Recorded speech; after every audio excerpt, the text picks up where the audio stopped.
Attention on this channel. We've got an important message. All observations and opinions shared here are for educational purposes only. This content is intended for adults. Viewer discretion is advised. Be advised that any individuals mentioned are not intended to suggest involvement in any crime. Case by case, got the fire. Ha! Yo, you wanna talk about true crime? We start with the data flows. Digital footprints meet criminal defense, that's how this story goes. This channel's all about online evidence, the stuff they overlook. From live stream chats to deleted posts, it's all in the true crime book. My goal is to provide insight for the attorney in the darkest hour, to find the proof that can make a case or break a criminal's power. So whether you're a lawyer or a PI, we're diving deep in the mess, exposing misconduct and hidden truths to get to the very best leads. We break it down case by case on the trail of the facts. We show how digital evidence changes case outcomes, we on their tracks. No rumors, no gossip, just the evidence clear and concise, shining a light on the shadows at any cost or price. What do we do? Case by case. What's the motto? We're here for the victims, the ones who were left behind. We're here for the families, giving them peace of mind. We follow the paper trail, the digital footprints and the timelines, connecting the dots, we're reading between the lines. We don't just talk theory, we show you how it works in practice. We're here to help you stay ahead of the curve, to get a new analysis. You think you're in charge, but we're here to find what matters most. We're giving a voice to the voiceless, like a digital ghost. Digital ghost, digital ghost.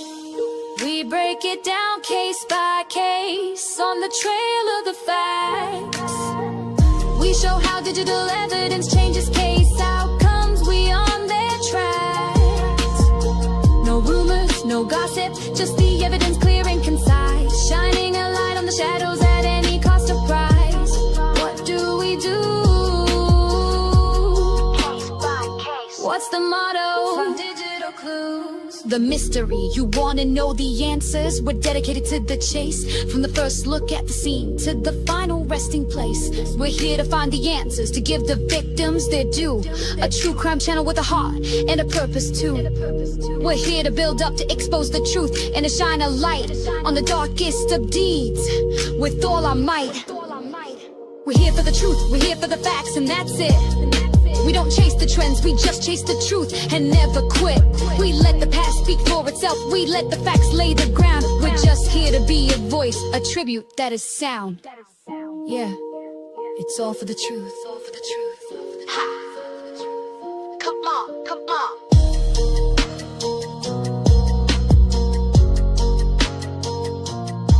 Let's go.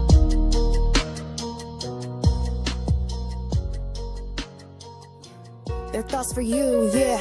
Won't kiss the ring. Yeah. Come on. Let's go.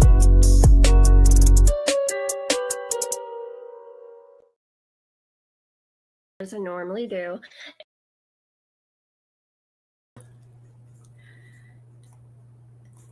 Hello, everybody. Welcome to Case by Case. I'm running a little bit behind.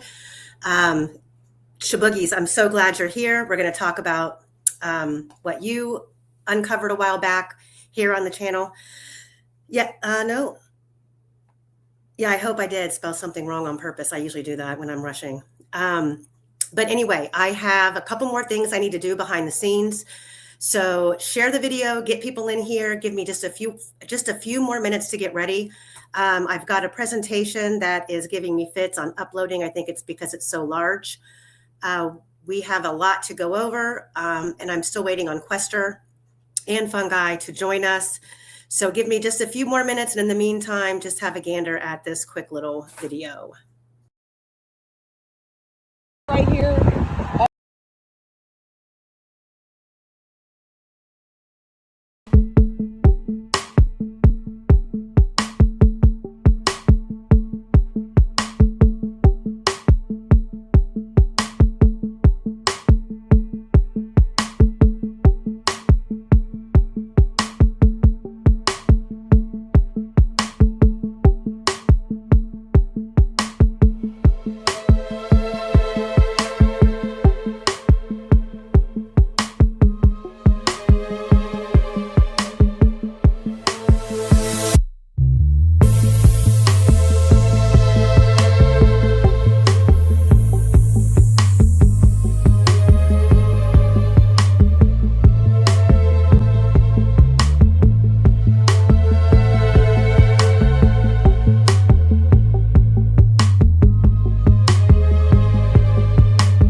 everybody. Sorry about that. And I still didn't get it fixed, so I'll just have to share my screen. For some reason, it's not loading into StreamYard, so whatever. How is everybody doing? Fungi, how are you doing? You're muted.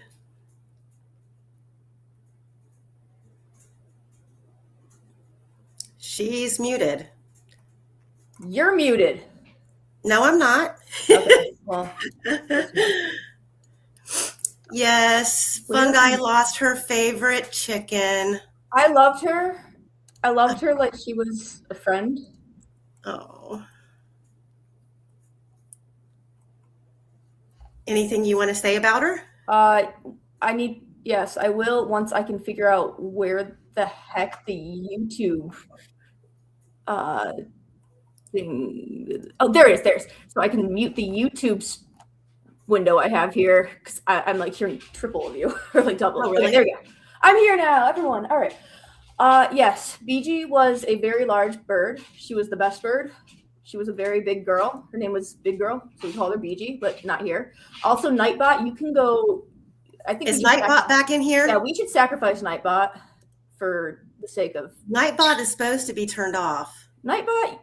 What's he saying? I can't see him. He was not a pet, by the way. Nightbot just keeps timing people out, and I think Nightbot needs to die. I think Nightbot needs to time out. But yeah, no, Big Girl was a very good girl. She was very pretty. I loved her. I will miss her. She was the first chicken I've had that, first adult at least, that I had that cast. Nightbot, I swear to God, Nightbot, stop stealing my thunder. No one silence Nightbot. I cannot see Nightbot. Yeah, well, he's in the chat, and I don't even know how to like kick him. He's supposed to be off. I'm sending the message now to my limited production team to get rid of him. BG Ouija, as we called her. She also had several other names. One of them was Beejisms. That was her street name. And then there was also, yes, here's the tribute to BG. In the background, you can see Michael and her asshole sister. I believe that's Blackie too. But yes, Big Girl, I loved her. She died because she laid a 91-gram egg. I still have it in the fridge. Every time I open the fridge, I go, that's the egg that killed my bird. And I think I'm gonna take measurements. I was trying to get a 3D scanner, but they're expensive. But because I wanna 3D print the egg and then like mount it on a trophy so I can remember it. And then I think I want to feed the egg to her sisters, which is kind of morbid, but I don't care. Also, I feel like kind of if anyone's seen The Office, so the ground is frozen right now, so I can't bury BG, so she's currently in a freezer, and I kind of feel like Angela. Oh no! Okay, though she's in a mini fridge, so it's not with all the rest of my stuff, but I think it's really funny because every time I look at that, I'm like, just think of The Office. But you know, I really love, like, she's the only bird I love like this.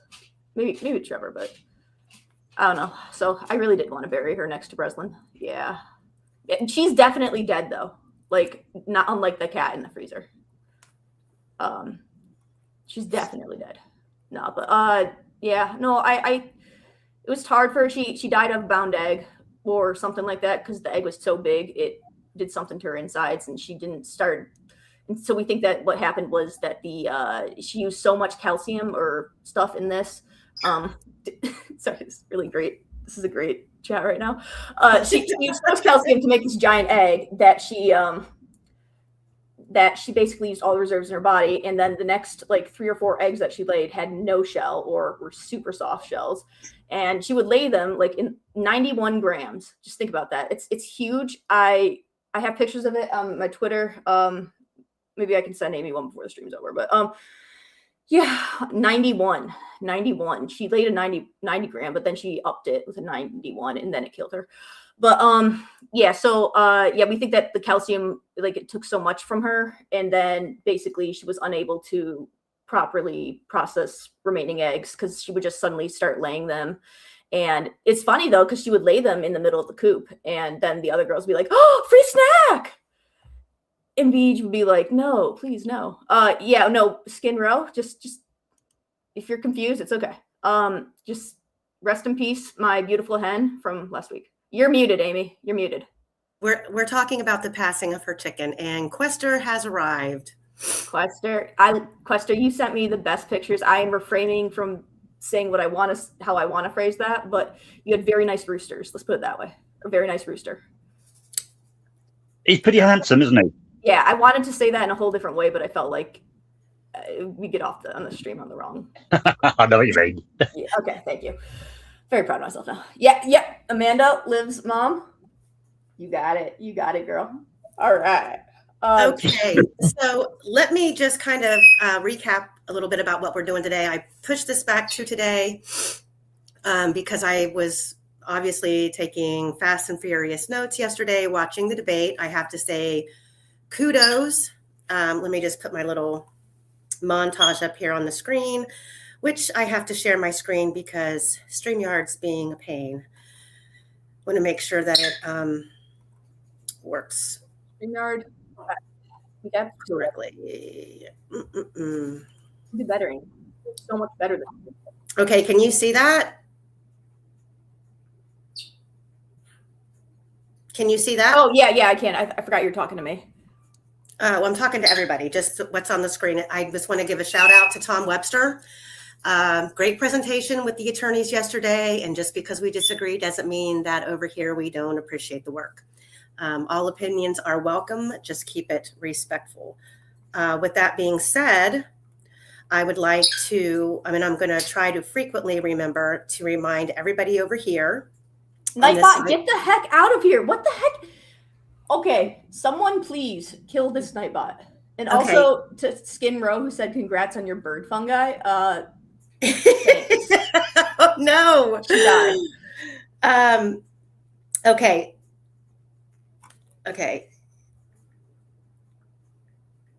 Sure you did. Sure you meant to say condolences. I thought that was really funny, though, Skin Row. I really liked it. That was funny.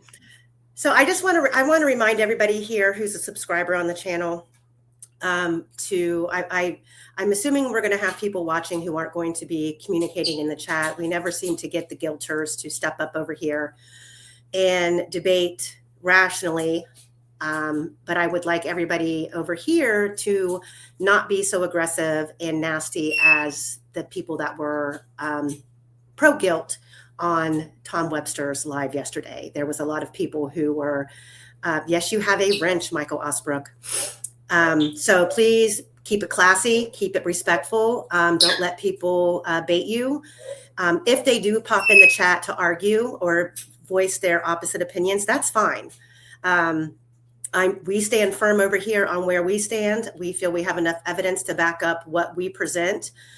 Some of the stuff we do have to speculate on simply because we were never given certain aspects of details in this case by the state and honestly by the defense. There are a lot of loose ends that are left unanswered, and we have done our best to go down every single rabbit hole and kick open every door.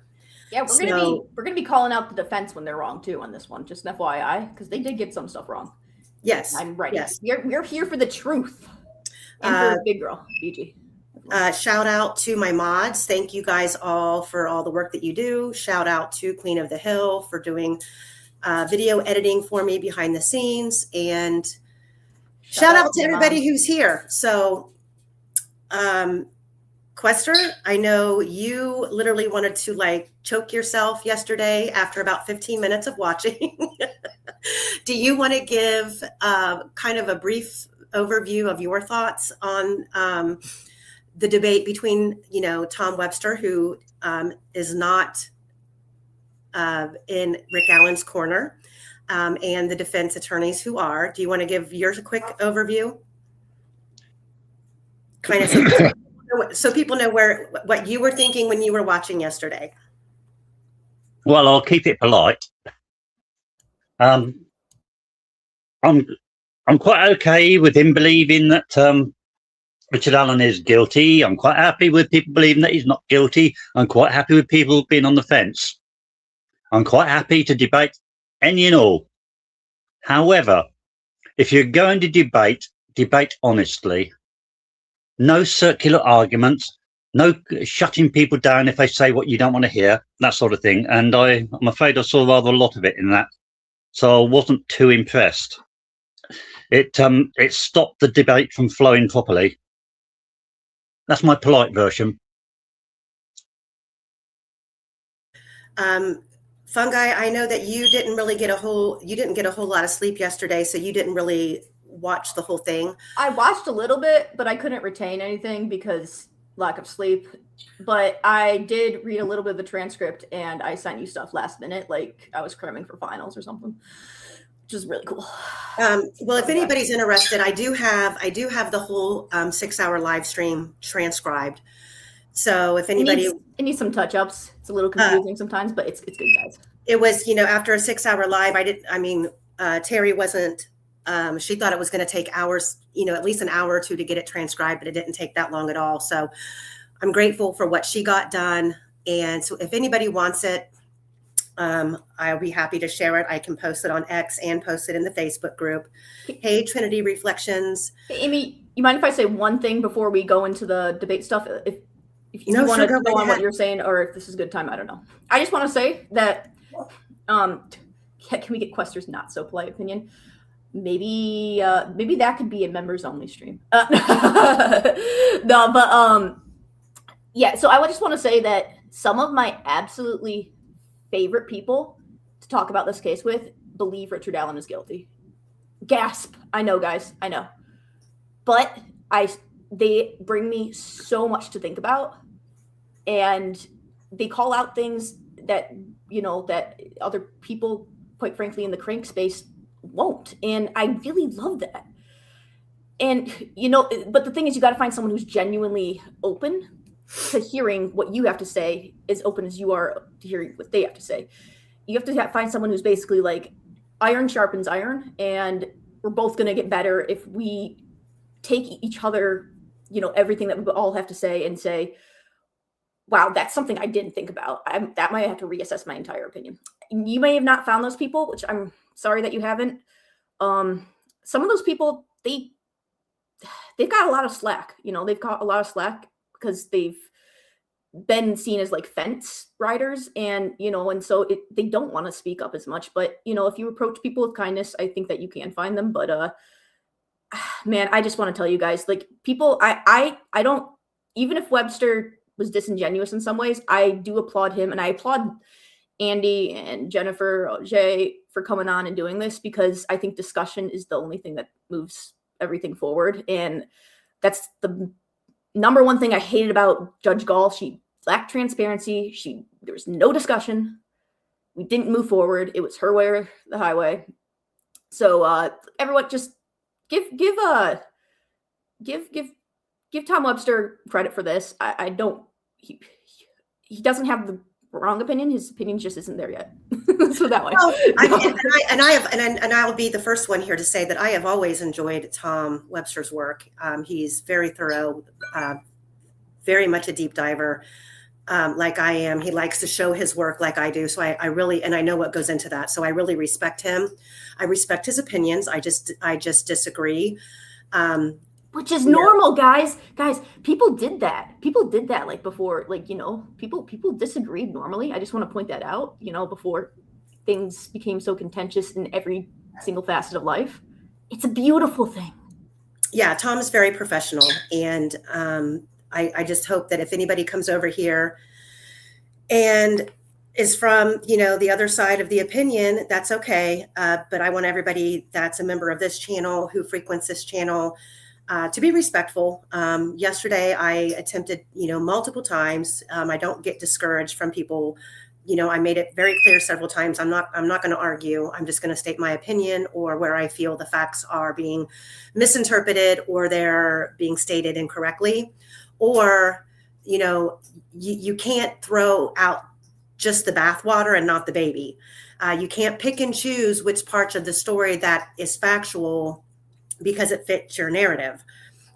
There's a whole lot to this case where almost every aspect of it, there's pieces and parts that don't fit anywhere on either side. So that doesn't make one side right or wrong. And I have always said that, I I don't know Rick Allen. And although Rick Allen was the defendant in this case, my fight is for justice on both sides of the justice aisle. Justice for a fair trial, for due process, and justice for the victims in this case. And there's too many mistakes in this case. And it was such an unfair, biased trial. Rick Allen, innocent or guilty, did not get a fair trial. And if what happened to him is allowed to stand, everybody in this country, and I think you're seeing it every single day on the news, rights being diminished, due process is being taken away. And I don't watch the news. That's what the fight is. Well, I do 24/7. Amy. That's what the fight is for due process, for a just and fair trial. That's why I'm here with any case that I discuss, especially advocating for someone who I feel has been wrongfully convicted. That goes for Rick Allen, that goes for Ashley Garth, that goes for Stephen Avery, Brendan Dassey, the West Memphis Three. There's many cases out there that you know, and kind of on the flip side of things, digging into the Gilgo Beach case. Now, you will never hear me on the pro-innocent side of that case at all. I do believe that Rex Heuermann is guilty. However, the interesting parallel to the Gilgo Beach case and the Delphi case is the level of corruption that was exposed in Suffolk County with that law enforcement department and what they were able to get away with for years before the prosecutor and the lead investigator, head of the Suffolk County Department, were sentenced to prison. It happens. And Suffolk County is one of the top paid law enforcement departments in this country. They handle a huge area to where Delphi is, 3,000 strong. So what they're, what's been able to get away with in this case should not be allowed to stand. So without further ado, I'm going to get started. And I really have tried. I had a whole nother presentation prepared, which that's now on the back burner because I took pieces and parts of it to start over last night, stayed up until about 1 o'clock in the morning and have been up since 4. And I still feel like Holy shit, you were up that late? Oh yeah. Oh, we could have I was laptop on my knees, and yes. Anyway, I'm aggravated that I have to share my screen. Please tell me that you have like a laptop, like a thing to go under it, because that's really bad for your neck, girl. I don't want your neck hurting. Yeah, no, I had my back propped up. I was kind of sitting up. Okay. Okay. So first I would like to say, can you see my screen? Nope. I see you vaping though. Oh, everyone, she just vaped. Shush. I'm allowed to vape. I'm a big girl. But anyway, hi. Hey, T. Criminality, if you want to pop up here and join us, please. Please. We would love to have hear what you have to say. You've been covering this case for a long time. I'm sure you watched yesterday. Just say the word in the chat if you want to pop up, and I'll drop you the link. Or else. Okay, so nope, still can't see it. Nope. Yeah. Wait a minute. Give me a minute. I know. I'm all just, right, guys. I'm just being. Can you see it now? Yes, but I kind of wanted to say no just to freak you out a little. Okay, so I just want to start this off with my premise of this is if a prosecutor, a lead investigator, and others that are tasked with seeking the truth are caught lying, losing, or overwriting recorded interviews, misplacing critical evidence, withholding exculpatory material, or changing the narrative after the fact, the question is no longer whether mistakes were made. The question becomes, how can any verdict built on that foundation be trusted? That's my anchor in this case. I do not trust ISP. I do not trust Nick McClelland. And I do not trust those running Carroll County, period. Based on everything that's transpired in this case, what they have T wants a link. Huh? T wants a link. Give her the Okay. link. Sorry, I wanted to get her in here as soon as possible. I Okay. love you. Yeah, you put it in presentation mode also, Amy, which makes it like a full screen. Okay, I have to. I'm not. We're just gonna get Can we like have anything else that we want Amy to do like right now too? Because I feel like we should add more to her plate. Well, this would be different if it would let me just upload my PowerPoint, and it's just not. And the link that I just dropped in the chat is for T. My friend. Reality. I don't know why you use StreamYard. God, it hurts me. It's like an abusive relationship, Amy. Just keep going back to StreamYard. You just keep going back. Deep down, StreamYard loves you. Yeah. Hi, T. Hi, everybody. Happy Sunday. Yes. Happy Sunday. Oh, no, it's Sunday. Shit. It is. It's Sunday, baby. Bears are playing today. What? I know. What time do they play? 3:30 my time. Oh. No one knows what time that is. What time is it where you, I know you're in California. What time is it there? Oh, it's like 10:30 right now. Oh my God, it's the morning. Yeah, I just had breakfast. Same, but for a whole different reason. So T, before I go into this presentation, do you have anything you want to contribute about your opinion of the debate yesterday? Yes. So I will say that one, it's not a debate; it's just a conversation. Pretty much, yeah.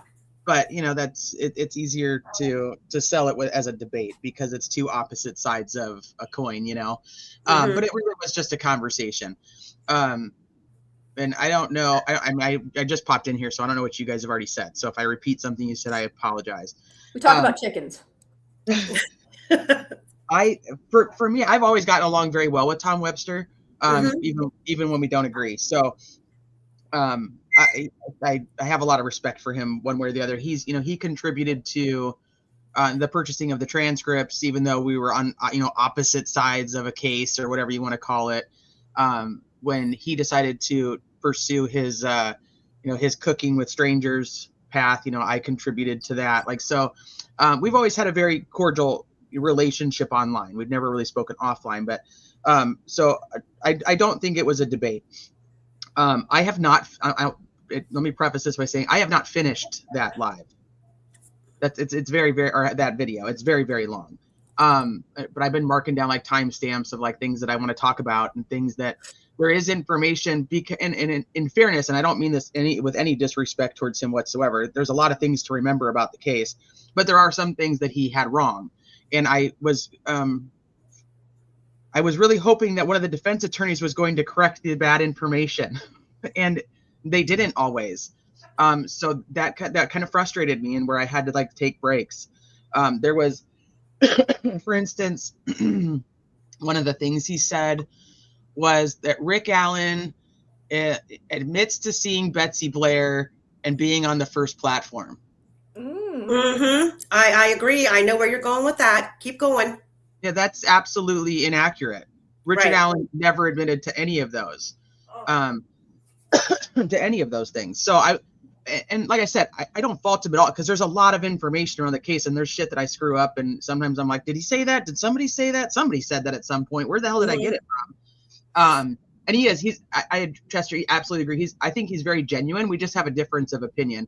And he got to his opinion based on what, the information he has. And, I got to my opinion based on the information that I have. It just is what it is.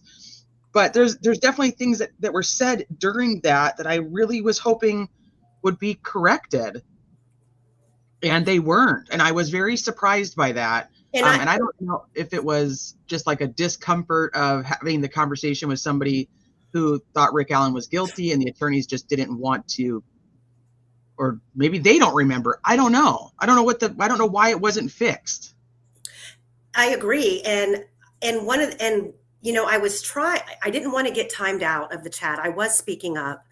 And I believe Tom Webster actually did play a portion of Rick Allen's interview discussing where Tom was trying to insinuate that Rick Allen admitted to seeing Betsy Blair.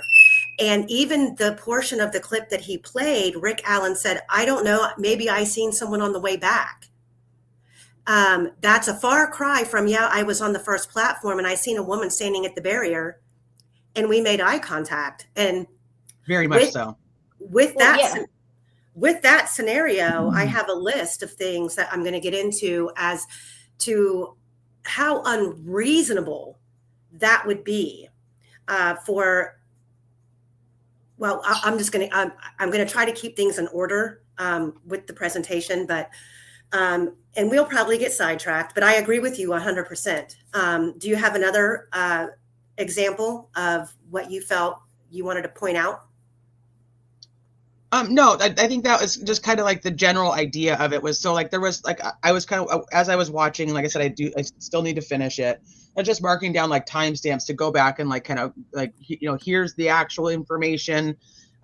Here's where both sides are getting whatever information they're getting, because, you have a defense team and you have a prosecutor team that are obviously on very opposite spectrums of their opinion of the case, and then one calling this side liars and the other's calling that side liars. So if you're somebody who believes and I've always said this, if you're somebody who believes and trusts the law enforcement and the prosecutor in this case, then you're somebody who automatically believes that the defense team is shady and bad people.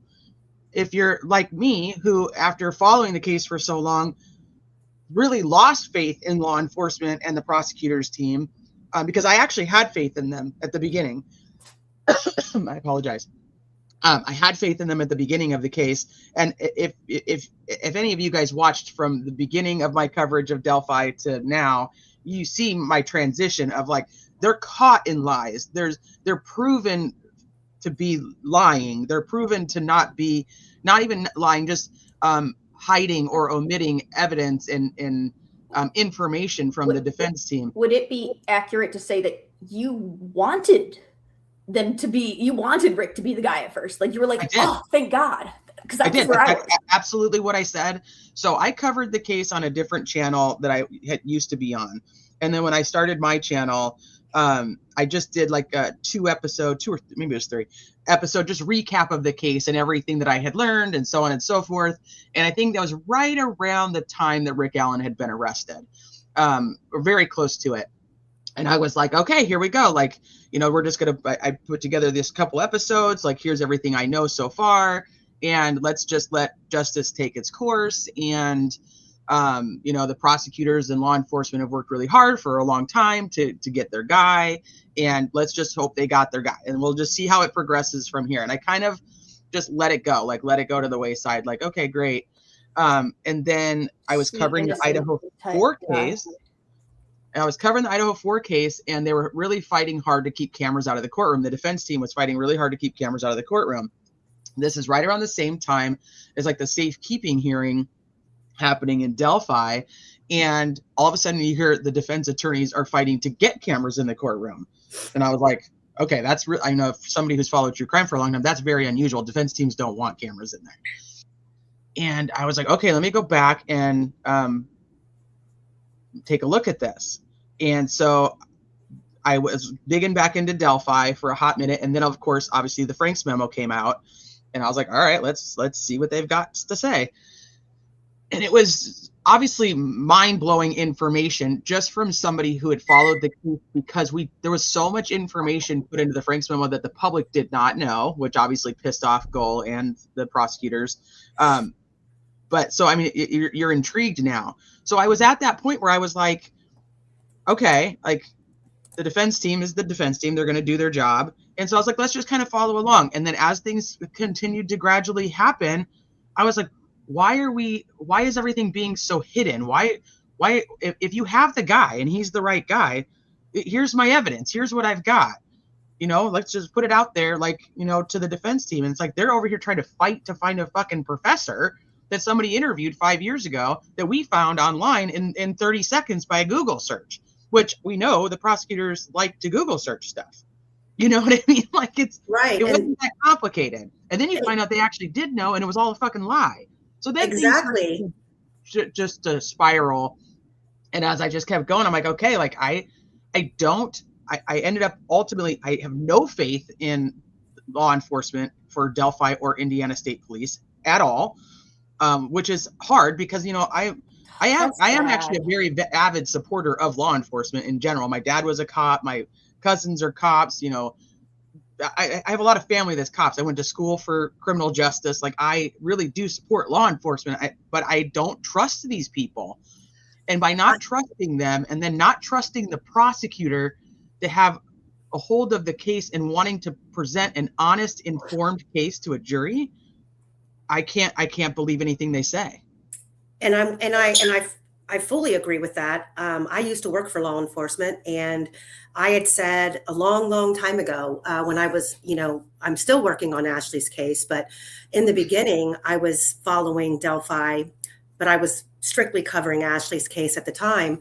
And as time went on, when Rick Allen was arrested, it was like whiplash, like, where'd he come from? And everybody was diving in. And, there was, to me, it was, okay, they got a guy. Great. We just wanted to know what happened. But then as time went on and, the angle of the case started to shift, as in, what's going on here? When he was shipped off and, you find out that he was booked in under a fake name, and then the judge steps down, and all of these things was like a domino effect that happened. I had said, a couple of years ago, if this guy's found guilty, I'm going to step up and cover this case, because what's happening here is not right. Innocent or guilty, what was happening in the court system itself, his due process, his civil rights were being violated, and that's not okay. And I said earlier, I don't know Rick Allen from Adam. My fight is for the justice for the girls. Rick Allen just happens to be the name attached to the defendant, and he did not get a fair trial. And by the time I got done watching, and I'll be honest, after about 4 hours, I was spent. I was just like, okay, because then we started getting into the weeds of things. And for me personally, and I think for Quester as well, we have not been able to get past the actual timeline. No, the timeline does not make any sense. It absolutely does not. Right. And we have spent weeks working on this phone data, the timeline. You're not going to hear a lot of coverage from me on the confessions, simply because personally, you either believe that this man was tortured or you don't. To me, these were manufactured confessions. These confessions came after the arrest, after all that has been shown that's been done to this man. I don't trust the confessions. I don't trust how they were acquired, and I don't trust the circumstances in which he was being held. Absolutely. And so for me, it's, I'm throwing out the baby and the bathwater with the confessions. I do have an opinion on the bullet, but for me, I feel that despite there should have been a third-party suspect angle introduced in this trial, that is an absolute fact. There are nexuses. But despite that, there are things without the third-party suspects that could have won this case for Rick. Hi, Rocky. Yes, I know. He's about to be put downstairs because he's trying to get his 2 cents worth in. He's playing smoke detector right now. Guys, it's not a smoke detector. She has a parrot. Yeah, he's not a smoke detector. But if I'm going to be up here for like 3 or 4 hours, I feel bad. So I bring him up, and then he has to show his ass just like he's doing. Shut it up, sir. With that being said, we're going to dig into some of the key points. I would have to say in the first 2 hours of the video that we watched yesterday, I was a little bit, don't get me wrong, I love Tom Webster. His work is great. He's very respectful, very genuine. When it comes to the work that he does, I like his personality. I would love to cook with him. To be honest, I would love to cook with him on his channel. Right. But besides that, there were just things that I would, in the first 2 hours that I was just like, like, you know, we're piecemealing here certain aspects of this timeline. And, you know, so I think I literally just got my PowerPoint to pull up. The first thing I want to start with here is one of the most significant things about this case that everyone needs to be reminded of. And well, actually, there's two. There's two. One we're going to discuss. The other one I'm going to show you, and then I'm going to post it later because we don't have time to go over all of it. Yesterday, I made a post on my community page. Hold on one second. Talk. Okay, I had to get him off of his perch. I'm going to let him walk around. If you hear me, He's gonna poop everywhere. No, he's going to come over and bite my foot. Is what he's going to do. he's an asshole. Oh. And then he'll walk away laughing. Thank you, Virtual Jur. And I just want to say really quick, welcome, Ruckus. Thank you for speaking up in the chat. You're welcome here. So welcome. But the one thing that I posted yesterday that I took away from that, I seen a lot of comments from the guilter side of this case in Tom's chat that really just boiled my blood. And that was trying to make fun of or call out the defense team like they were a joke for presenting the Odin angle. And if you are a reasonable person, a critical thinking person, you cannot you can't, I have nothing to say to you if you think the defense invented that part of the investigation in this case. And I put together this past week, and I'm going to post these, just 30 facts from the Franks memo of items that the state took upon themselves to do, investigate, take documentation of, interviews, video interviews of the Odin angle long before Rick Allen's name was ever known to the public. This was an investigation that they created. This was the rabbit hole that they went down. And they tried to change the narrative once they arrested Rick. So I'm not going to go over these 30 facts. I'm going to make them available later. But I just wanted to show you that this list is real. And I just really have a hard problem with people who just can't be honest. Does that make sense? Anybody? No, it definitely does. No, yes, it does. Sorry. Yeah, it makes sense. That was really frustrating for me yesterday because it is very blatant where that information came from.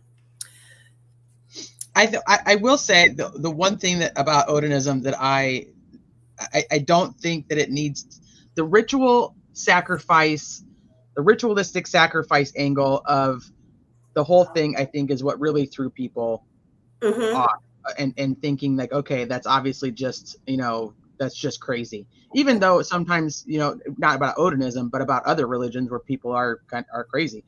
I've always felt like that they should not have focused on that. They should have focused on the third party angle and those third party people being practicing Norse paganist Odinists versus Odinism and then pinning it on these third party people. Yeah, that shouldn't have been the centerpiece. It should have been these people and how they relate. And then we'll talk about, oh, hey, and they also happen to practice Odinism. And do you see these sticks? They look a lot like that was investigated early on in the case. I think that was a mistake by the defense team. I agree. The focus that they spent I think they focused the entire pre-trial time focusing on that. Right. And I do agree that, do I think there was a ceremony that went on out there in the woods with, fire and drinking of blood? And no, I don't think that at all.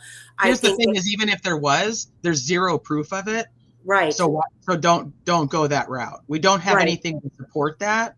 So don't go that route. So, I mean, even if there's people who believe that the girls, stumbled upon somebody doing something out in the woods, and then, or they were invited to join into something going on out in the woods, like if it was like Holder and his son, you know what I mean?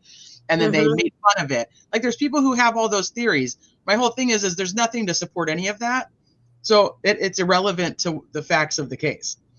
Amen. Right. I think in support of the defense, which, you know, there's been days where I don't agree with the decisions that they made. In support of the defense, I think they were using this angle to support their third-party suspect theory when it came to Patrick Westphal, Brad Holder, and Elvis Fields. There's no denying or getting around the fact that we have these people who live hours away from each other, who have this common Facebook mimicking or copying. You know, you've got the nexus with Brad Holder and his son dating Abby. You've got Brad Holder lying about when he met Abby or didn't meet Abby.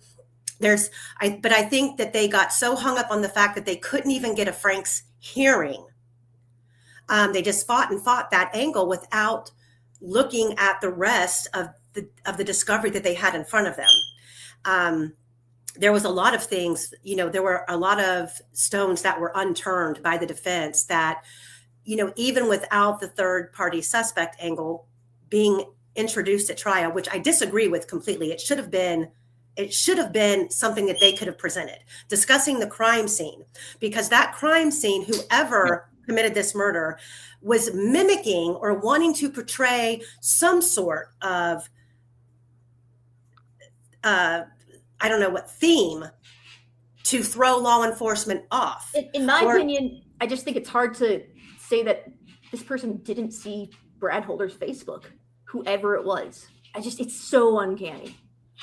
Well, the fact that you've got Elvis Fields' sister coming forward about the information that her brother gave her, and then you find out that there's actually a direct link from Elvis Fields to Brad Holder, that alone is a nexus.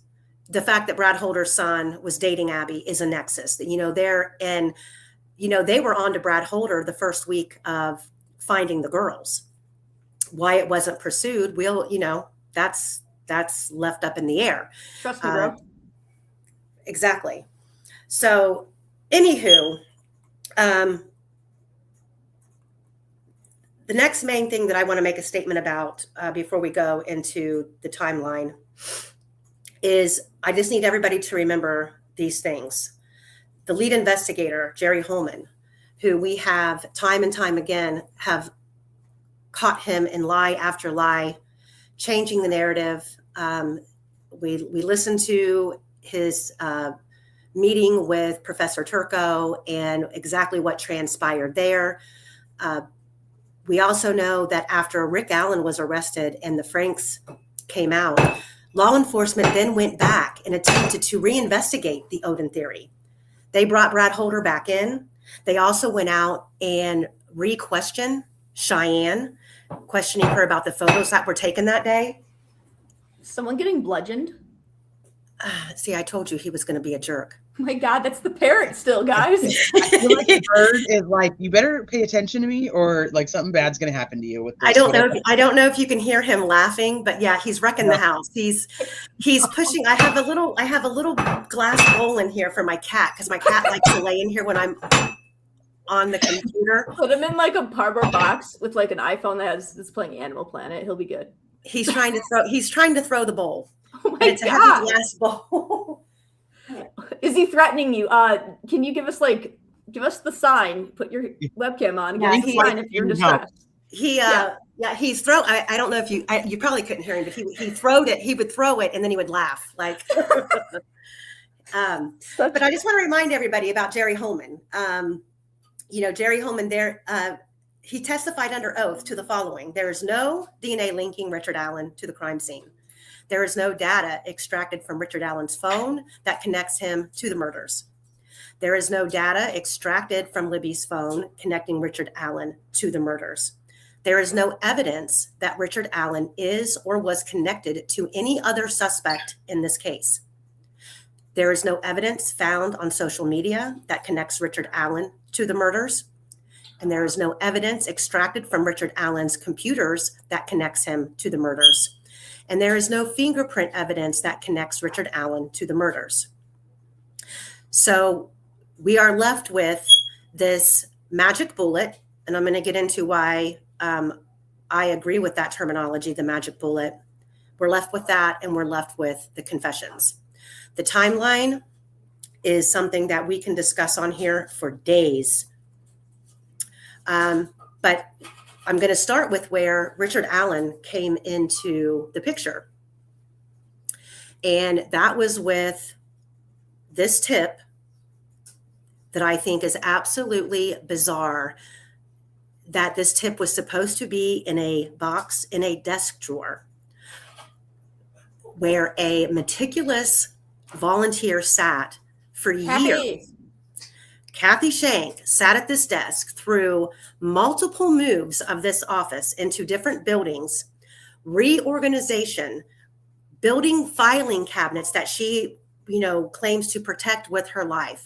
She is a organizational queen, but she never checked her desk drawer.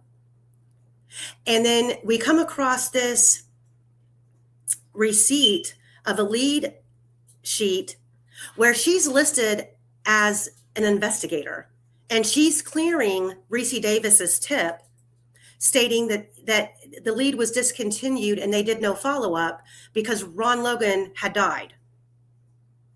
And because she supposedly finds this tip in a drawer, she's now granted the right to the reward. I don't care about the reward, but I care about the fact, what kind of shim-sham operation is going on here where you have a volunteer who's being added as an investigator on a lead sheet when she's simply a volunteer working in a back office. That's how Rick Allen became on, supposedly, how he became on the radar of law enforcement. Anybody have an opinion about that? I just don't buy it. I think it's a really cute story. T, Quester? Quester, you're muted. No, don't buy it. She's I think she's what they call a useful idiot. Yes. Perfect analogy for her. Mm-hmm.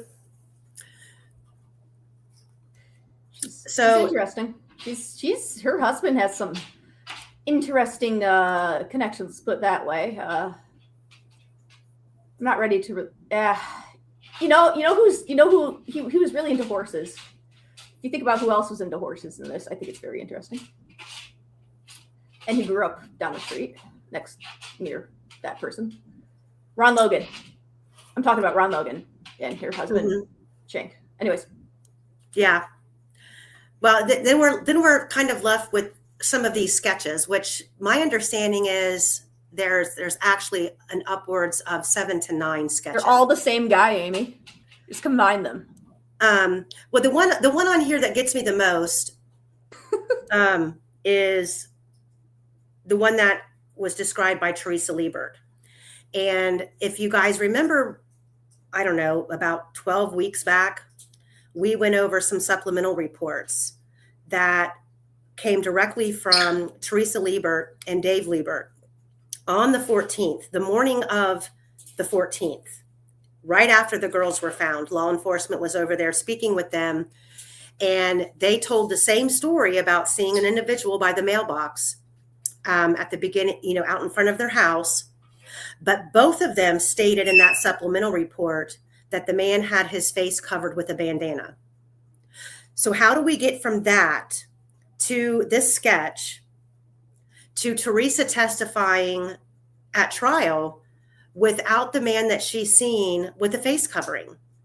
And what kind of door does that open to this timeline where we have a man on the south side of the bridge between 9 and 10 o'clock in the morning And then we have a man supposedly entering the trails around 1:30, 1:35 with the face covering.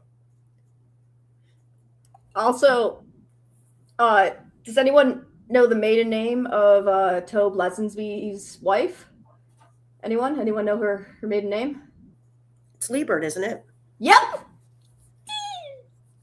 Sorry. So I have a big problem. He's with related. Yes, they are related. And I have a big problem with their story and the fact that, and this is an area where I will lay blame with the defense team because they had access to the supplemental reports.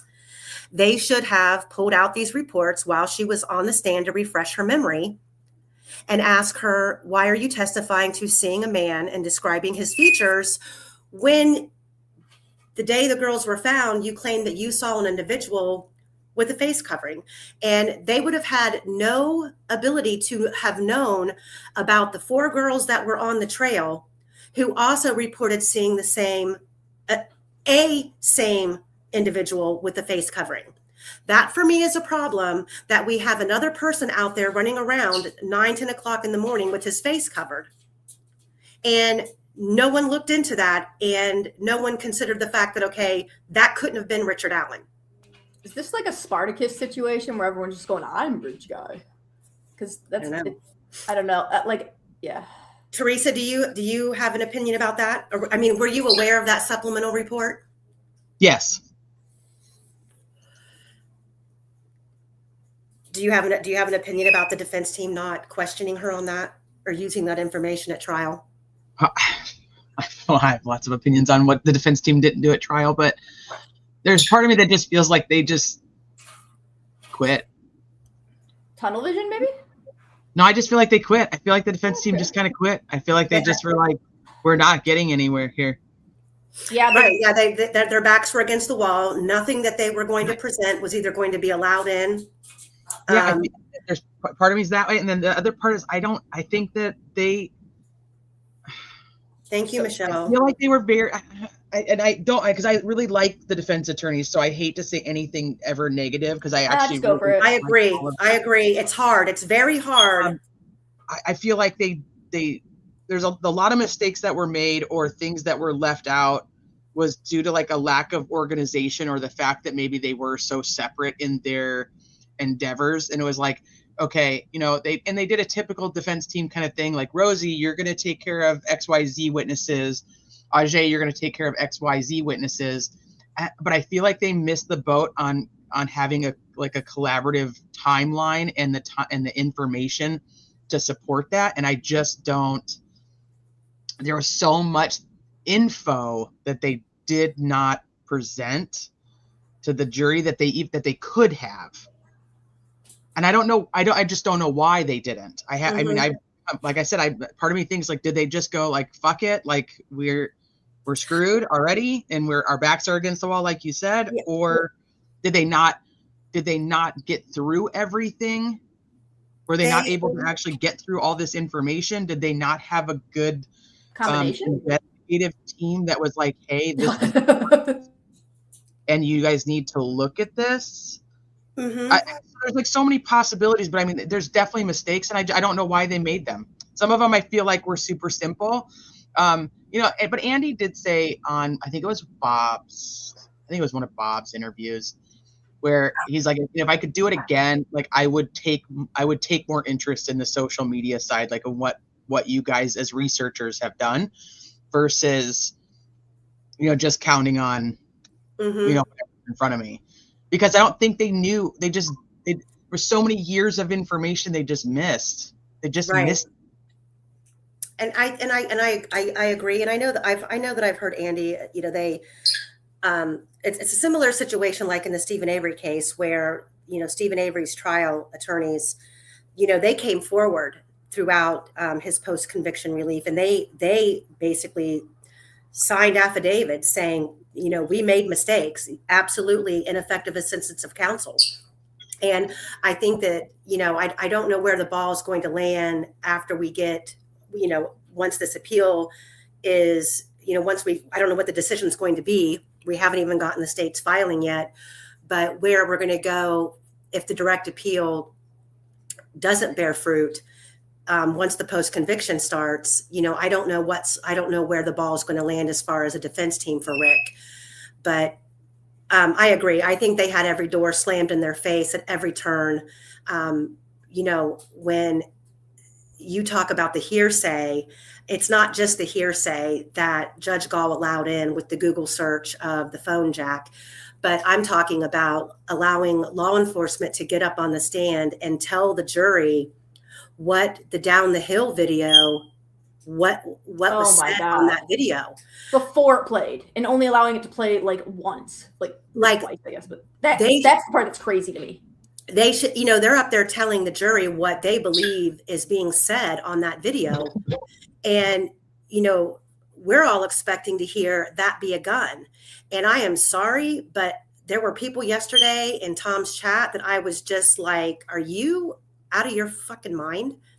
People were claiming that they heard gun. And that to me is just an overreach, and it's bullshit on every level. That should have never been allowed.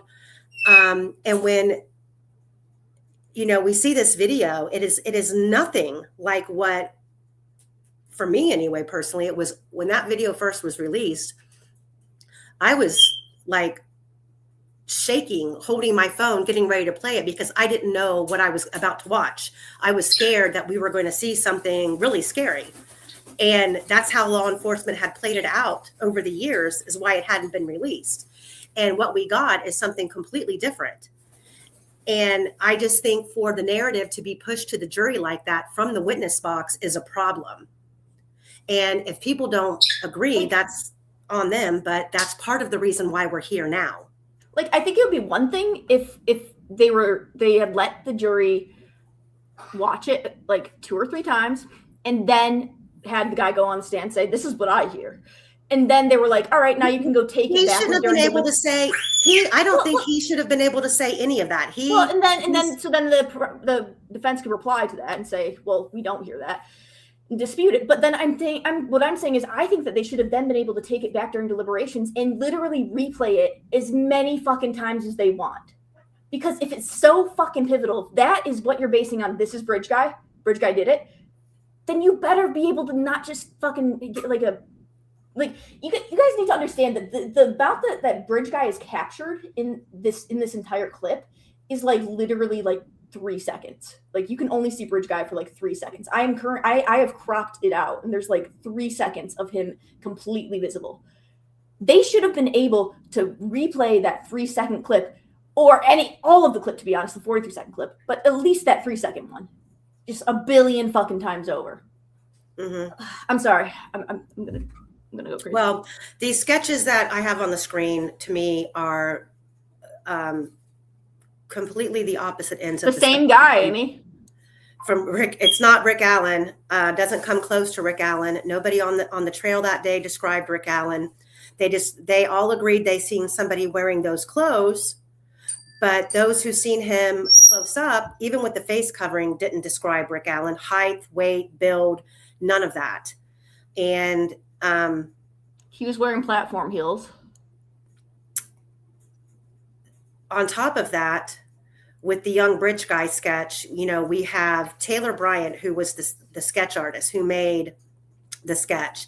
And the new sketch, I'm going to read this little excerpt here from him. And this was an article that was posted in the Indy Star. He says, Master Trooper Taylor Bryant, a sketch artist with Indiana State Police who drew the new sketch, told Indy Star a sketch is based on how a particular witness describes the suspect. If there are several witnesses, Bryant would draw a sketch for each description. Bryant did not draw the sketch that the police released in July of 2017, which would be the older Bridge Guy sketch. The witness is the main focus, so there's no input from law enforcement at all in the generating of a sketch other than my presence as the artist. Bryant uses a facial identification reference sheet that has a list of different categories, from head shapes to different eyebrows and noses. The person will describe the suspect based on those categories. It's easier to do that than to describe the suspect using just words, Bryant said. The sketches are not exact, Bryant said. The renderings are a ballpark estimation of what the person looks like. The sketch released on Monday was drawn by Bryant on February 17th, 2017, a few days after the victims' bodies were found. The picture was based on the description of a person who saw something that the person felt needed to be reported, according to Bryant. And furthermore, to quote Superintendent Judge Carter at the presser on April 25th, 2019, "We have concluded the first sketch released will become secondary as of today. The result of the new information and intelligence over time leads us to believe the sketch, which you will see shortly, is the person responsible for the murders of these two little girls." This was reinforced by the ISP officer who unveiled the new sketch at the presser. "I just unveiled a person that we believe is responsible for the murder of these two little girls."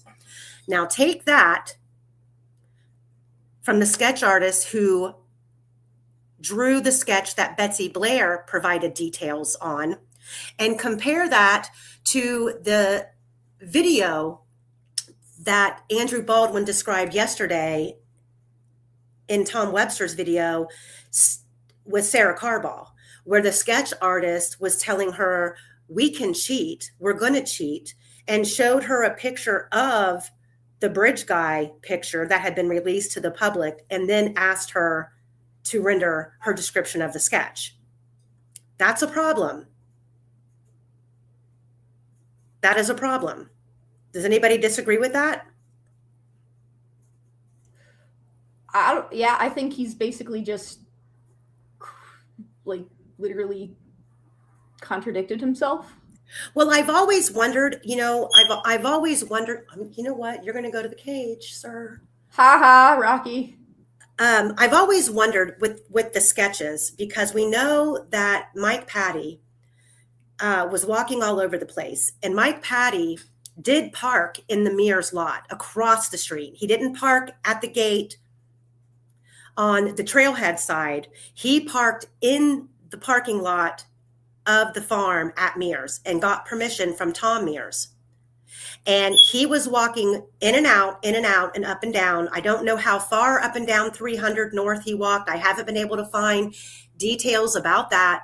But that first older guy sketch absolutely reminds, it looks to me like Mike Patty. And if he had just got off work, working at Caterpillar, wearing dirty, dingy clothes, getting off work, is that who Sarah Carball saw on 300? Because we know there are other than Sarah Covered Carball, in blood?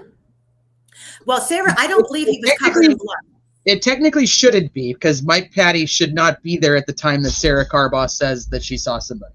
Oh, he's not. You're right. Okay, so that nips that in the butt. You're right. Nor should he be covered in blood. Well, I don't think anybody that she saw was covered in blood. So that's me neither. I just can't get over it, man. I just can't get over that one. What time? I'd have to go. What time did Mike Patty get there? Do you know off the top of your head? Was it closer to 4:30 or 4:45? So, yes, somewhere like that. Because remember, at 4:00 is just when Becky Patty is starting to get there. That's when Becky Patty, Tara German, and Cody Patty get there. Is right before all that. Oh, so now Cody's there. Gosh darn it, I have no idea where Cody is. Cody goes there with Becky. No one has any idea where Cody is ever. I just never got Cody goes there with Becky, and then Kelsey comes and meets them there. And then Kelsey and Cody are out searching, supposedly. Yeah, they supposedly crossed the bridge. Kelsey and Cody are in 15 different places at once, and I'm so impressed. I wish I could do that. Yeah, well, so Mike Patty isn't there yet. Although at CrimeCon, I think it was Holman who states that one of the sketches was drawn of Mike Patty. We just don't know. We don't have that. This sketch right here, this bottom left-hand corner sketch does look like Mike Patty. To me. I mean, if you're gonna do a side by side, he doesn't look like Rick Allen. And does everyone? I mean, I have a hard time deciphering just with the, the pixelated blurry image of the face of Bridge Guy, but I do feel as though Bridge Guy does have facial hair. Do you guys agree? I think if you certain contrast, I think it's looks like Ron Logan. I think it's Ron. It's Ron Logan, guys. Allegedly. No, there's a certain picture. Kelsey crossed the bridge with Cody. Correct. Yes. Yeah, but where was Cody during the day? No one can pin that down. He was supposedly at work. Yes. Supposedly. Amy, Well, yes. according to Tom Mears, Mike Patty arrived at 5:15. Okay. Whenever Quester chimes in, it's always going to be good. Okay, so now we're going to start with Rick Allen's arrival time, to the best that we can decipher, because Okay, I have to hop down real quick to go take care of my little. I'll be back in chat, and then if you guys are still going, then maybe I'll come back up. Okay. Okay. Okay. Thank you for letting me come up and chatting with you guys. You better come back. Happy Saturday. Sunday. Happy Sunday. I don't even know what day it is. Oh God.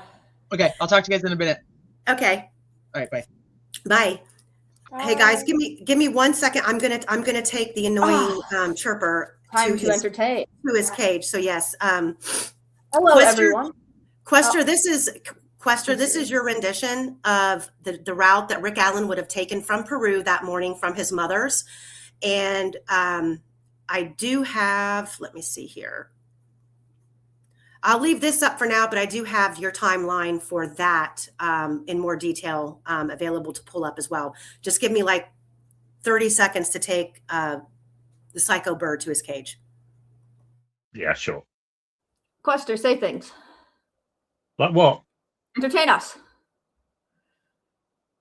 I'm not very good at that. No, Explain. Quester needs to explain this Explain route. this map. Yes, explain whatever. Explain this hieroglyphics on her screen.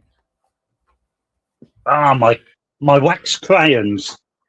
Do you use Rosar or Crayola? Crayola, of course. Nothing but the best. You know what drives me crazy? My husband, he's from the South, so he pronounces crayons. He pronounces them crowns. And I'm like, I want to, God, I want to shame him so badly online. Yeah, I know. Crowns. Yeah. We tried our best with you colonials, but it just didn't sink. I'm sorry. Hey, you don't put me in there. I wasn't even born in this country, so. Anyways, Quester, explain the hieroglyphics on the screen. Certainly. I'll have to have a look at it first. Okay, I'm back. But we know what time roughly Rick Allen left his parents, and we know roughly how long it takes for him to get home from there. We also know, as these maps show, that for him to drive past the harvest or cam was a stupid route. It would not be the natural route. It would not be the shortest route. It would be a pointless route. The natural, short, fastest, logical route would have brought him down south of all of this. So I'm not really sure why they would think he went through there, unless it was because he wanted to be sure that he'd get caught on a camera. But under your scars, hold on, let me scroll up and see what your question is.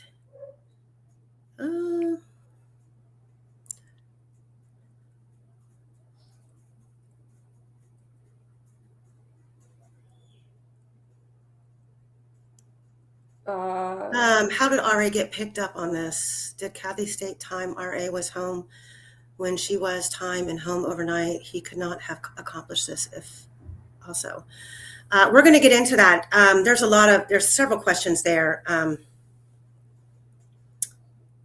Kathy did state that Rick Allen was home, I believe, at 5:30, asleep on the couch. And we went over how he got picked up on this at the beginning of the video. So Okay, so back to what Quester was saying about the route that law enforcement is stating, and that's the whole premise here of people who believe that Rick Allen is guilty. They are basing everything that they believe off of what the state is saying. And that's where we differ in opinions, because we don't believe everything the state is saying. But if you believe that Rick Allen drove this route that would put him passing the Hoosier Harvest Store camera and parking at the CPS lot, we know that that's not the direction that he left. They don't have that vehicle that they're claiming is Rick's departing from the CPS building, going back past the Hoosier Harvest Store camera. So why would he venture in that direction, leaving his home, going the long way around to avoid cameras, when he would be going exactly the other direction, passing all of the cameras after committing the crime? That is another unreasonable scenario that the state has tried to feed us. Go ahead, Quester.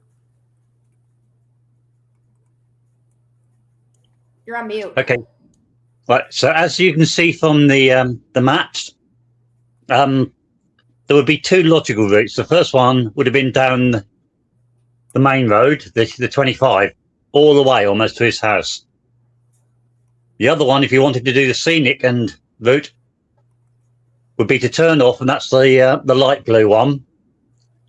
But that would have taken him south of the trail, south of Abby's house, south of absolutely everything.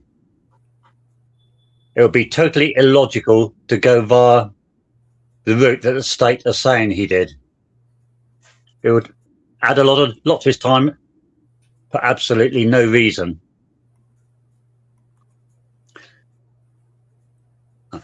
Thank you. The other thing is, if we go right down to the RA timescale proposition. Down at the bottom, guys. RA timescale proposition. About to proposition us. I'm sorry. And so you should be. 11:50. Richard Allen leaves home with his jacket. This was worked out, giving him 5 minutes to collect his jacket when he arrived. We then have him 5 minutes later arriving at the parking spot west of the Hoosier Highway. Note that that's not the CPS place. It's where he said in his interview he parked. And that place does exist. And we're going to go over that. I have a video of it, and we have a photograph of it. Go ahead. No, if he was at that spot 11:55, it would have been about a 5-minute walk to the trailhead. That's crossing over Freedom Bridge and getting to there. He would have arrived there at 12 o'clock. Now, as you know, it's absolutely impossible that he could have seen the 4 girls there then, because they weren't there then. However, he says he saw 3 girls. And we'll probably get into it later, but were there 3 girls there? Yes. Yeah. There were. And we know who they were. And no, yes. The state did not interview him. The state didn't interview him. Law enforcement didn't interview him. They did. Tom, I didn't put those screenshots up because Tom showed them yesterday. Herrera, Mata, and Collier. Collier did admit that she was there. When I messaged her while she was in Rockville, she said yes, she was there, but she wasn't going to discuss it. So while we're speaking of that, let me just pop this up, because I know the argument yesterday was that they were playing basketball at City Park. City Park's nowhere near Freedom Bridge or the trails. That's not true. It's walkable. That's exactly the route that Bree Wilbur and Rayleigh Voorhees came and went from. And the girls were there, and we know the girls were there because of this. on top of the screenshots that were captured way back then.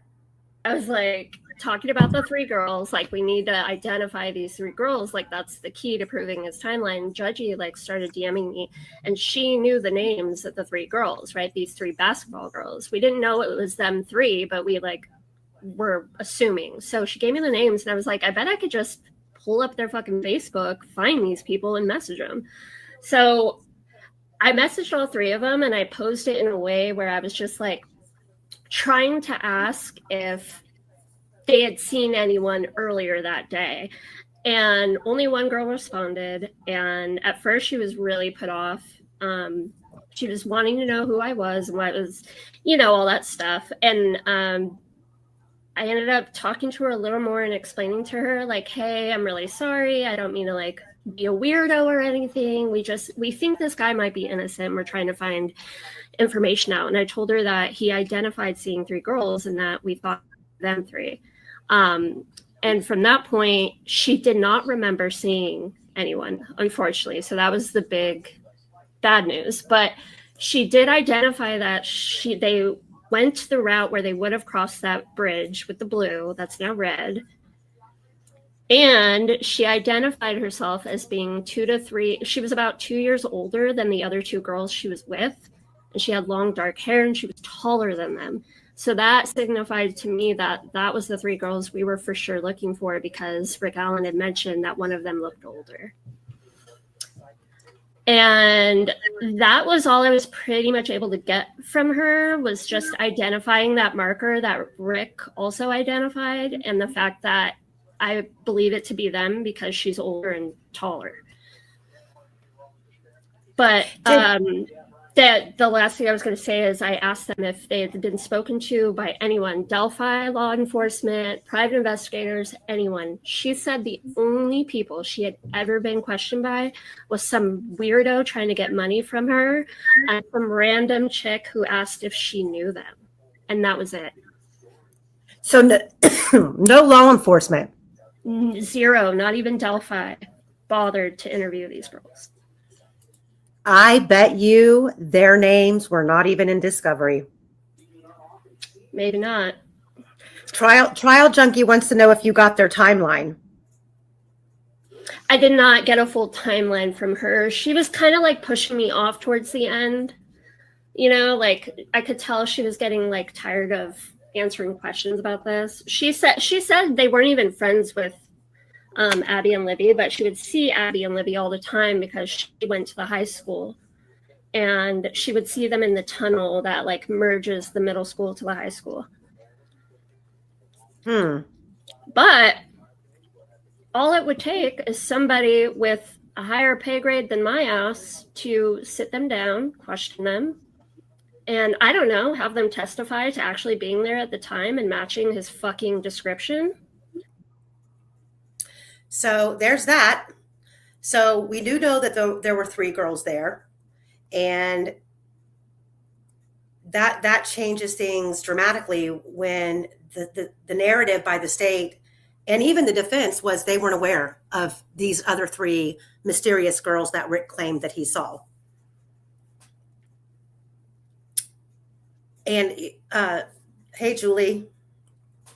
Yeah, we know that Tara German was communicating with them on Facebook, and so she was aware of them being out there, and nothing. That was Shaboogies, you guys. So we'll go back to the timeline. So those three girls do exist, and then there's also another set of girls that we're going to talk about that were possibly out there around this same time frame. Who are they? Go ahead, Quester. Yeah, there were quite a few. I think I've counted 8 groups of girls in the period. So this idea that there's only one group of girls is absolute hogwash. Oh, I love that word. So we have hogwash. Oh, right. Absolute, actually. No. Hey, Big J.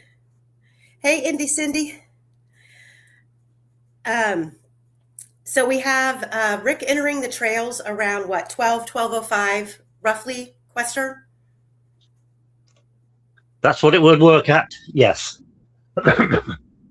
So what I've done this week in preparing to kind of go over, because I knew Betsy Blair was going to be an issue. I'm from the time that Rick is on the trails until the time that he leaves, it's undeniable that him and Betsy Blair at some point could have crossed paths based on and this is based solely on the Hoosier Harvest Store camera. Her Fitbit data is, to me, it tells you when she was walking, but I don't believe that it's definitive on the time. That's one chart that I've had a hard time digesting. I don't understand the graph that well. But what I've done is, well, first we're going to talk about where Rick Allen parked. When Rick Allen was interviewed, he described where he parked, and there was a house in a lane, and it wasn't used, and there was a place to park there. He said, I parked on the building side of this, is what I'm saying. He showed them where he parked using a paper map. He said he was familiar with the trail and the bridge. We visit the trail regularly in the summer. And then again, in his police interview, Richard Allen said, there is a house in a lane. It wasn't used. There was a place to park there, and I parked on the building side of this, is what I'm saying. He then showed them using a paper map. The building cannot be seen from the air. It is gone. However, if you go into the street view and drop the little man just to the northwest of the parking lot and then turn to the southeast, it is still there. So I think in this depiction for a long time, people assumed that Rick Allen was talking about the CPS building, but there is no house next to it. However, there is a lane that's on the other side of the railroad bridge. Wait, I don't know if this is completely correct. I hold on a minute. Me and Julie walked it where the building used to be. Oh, thank you, Mother of Dragons. Because this was disputed on Twitter, and I amended what my findings because of those. So if these are based off my findings, then it's changed. Hold on, where's my video? Quester got it right though. So this is the new. It's really hard to go back and reenact things when the terrain is completely different. But this is from the new parking lot. And if you go to my playlist where we have all of the Delphi trip videos, me and Julie walked this, but this is coming from the other angle where this trail is new, but it gives you a better perspective of the space where Rick Allen could have parked, because Kathy Allen, and I spoke to Bob Mata about this. See the house right there? Yes. Yeah. No, you have the right spot now. You have the right spot. Yes. I was wrong. So there's the house. Bob Mata went out there with Kathy, and Kathy showed him where Rick would have parked. Where Rick would have parked would have required him to walk across the railroad bridge and Freedom Bridge to enter the trailhead. And he says he does. He says he goes over Little Blue Bridge, and then he goes over the Freedom Bridge or whatever it is. Yeah. If he parked when parking at the CPS lot, he would not have gone over both of those bridges. True. But when we get up here to the right-hand side, you're going to see where there used to be some sort of a structure that's been removed. And there is a lane. Now it's blocked off. They've put like a flower bed there where people used to pull in and pull right up here to this trail. They've blocked it now.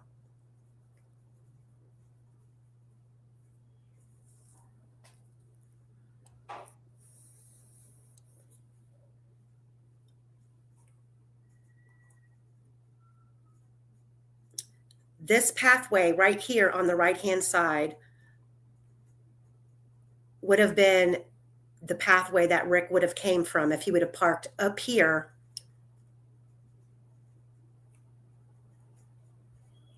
And he would have gone through town, guys, to get to this place, to get to this parking spot. I just want everyone to know that he would have passed every single freaking video camera in Delphi. Mm-hmm. Except the Hoosier Harvest Store. Right. So that shows you exactly where Rick Allen stated that he parked. Where we go. There we are.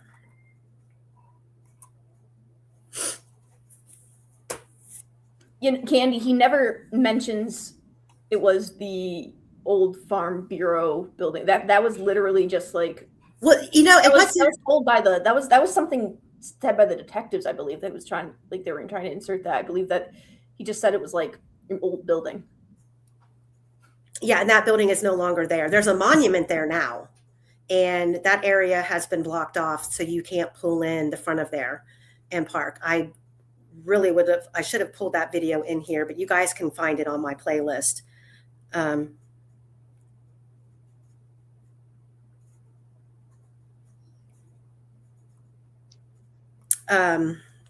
Johnny Kramer says, I still think Miss Case's case that he parked where he was used to, and that was where he parked when he went fishing at the cemetery, and his car was caught coming from the cemetery. I don't think he would have gone that way, would he?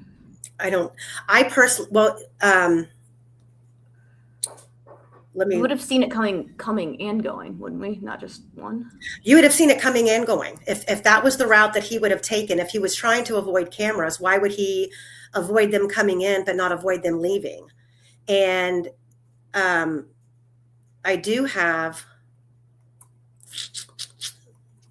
have to remove. You can only upload so much into StreamYard at one time. StreamYard, you suck. Yeah. Let me see what this is here. No, that's not it.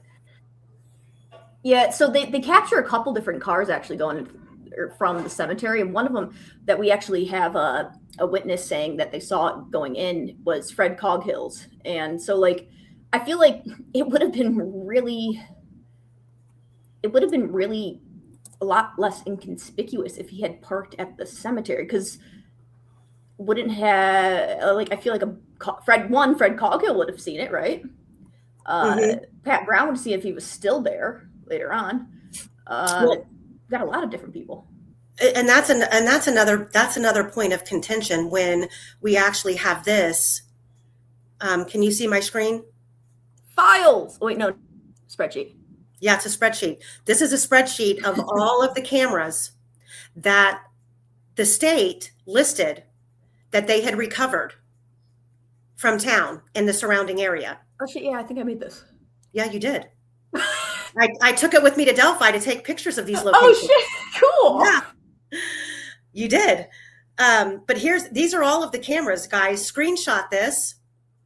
And I'm planning on putting these all into a Google map to show you all of the locations where, depending on which route, I don't believe even going the route that the state claimed that Rick did, he would have avoided all of the cameras.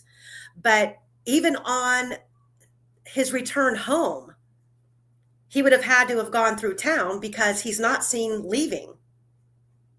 Going back past the CPS building, or I mean the Hoosier Harvest Store from the CPS lot.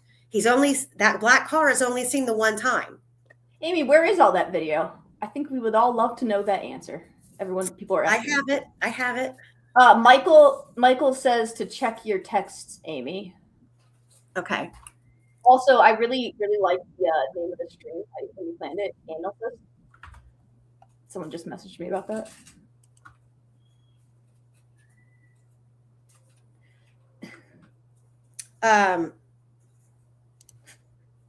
Sorry.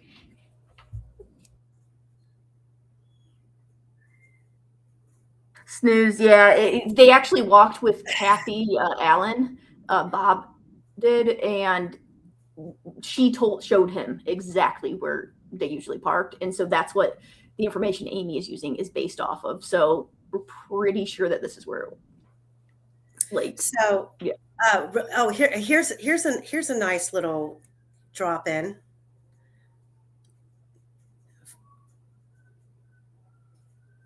I'm assuming this was sent so I could share. Michael, if you didn't, here goes nothing. yeah, good luck. The cemetery, I don't think it has a pond, does it? It does not have a pond. I've never seen a pond on it.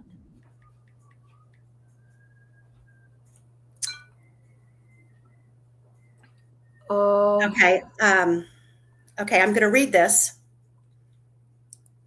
without, because I don't have time to redact it. But I'm going to read this for everybody, and I'm going to keep the names redacted. And this is, a nice big smack in the face to Kathy Clendenning, who called me a liar yesterday. So take this, Kathy Clendenning. Supplemental information. Attached reports attaching documents of information taken during the initial report.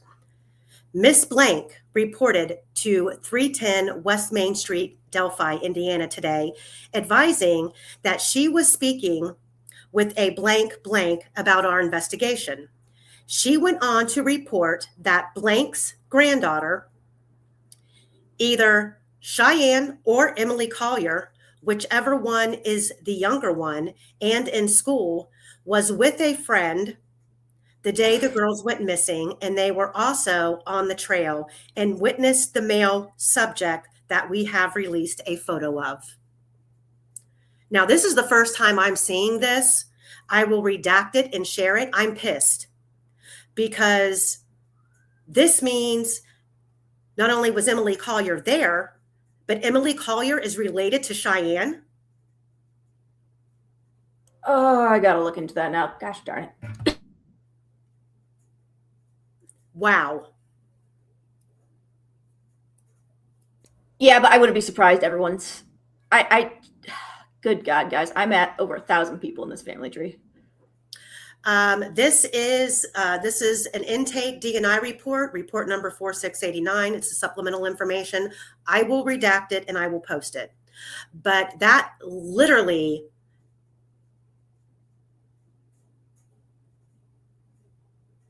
I don't think, I really don't, I don't think that you understand how bad that makes my blood boil based on the things that Emily Collier has told me about the Palladinos and the fact that Cheyenne is on the bridge the same day and Emily Collier's out there the same day. Damn near the same time.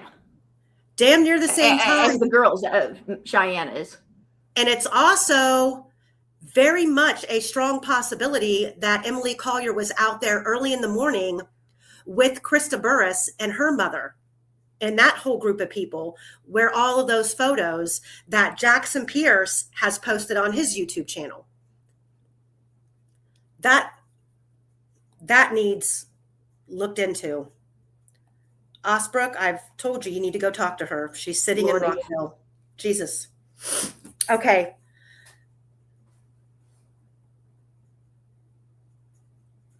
Quester. So sorry, we took a U-turn, but that reinforces again more of what Rick has had to say about what he saw, where he parked, the 3 girls that people don't believe exist.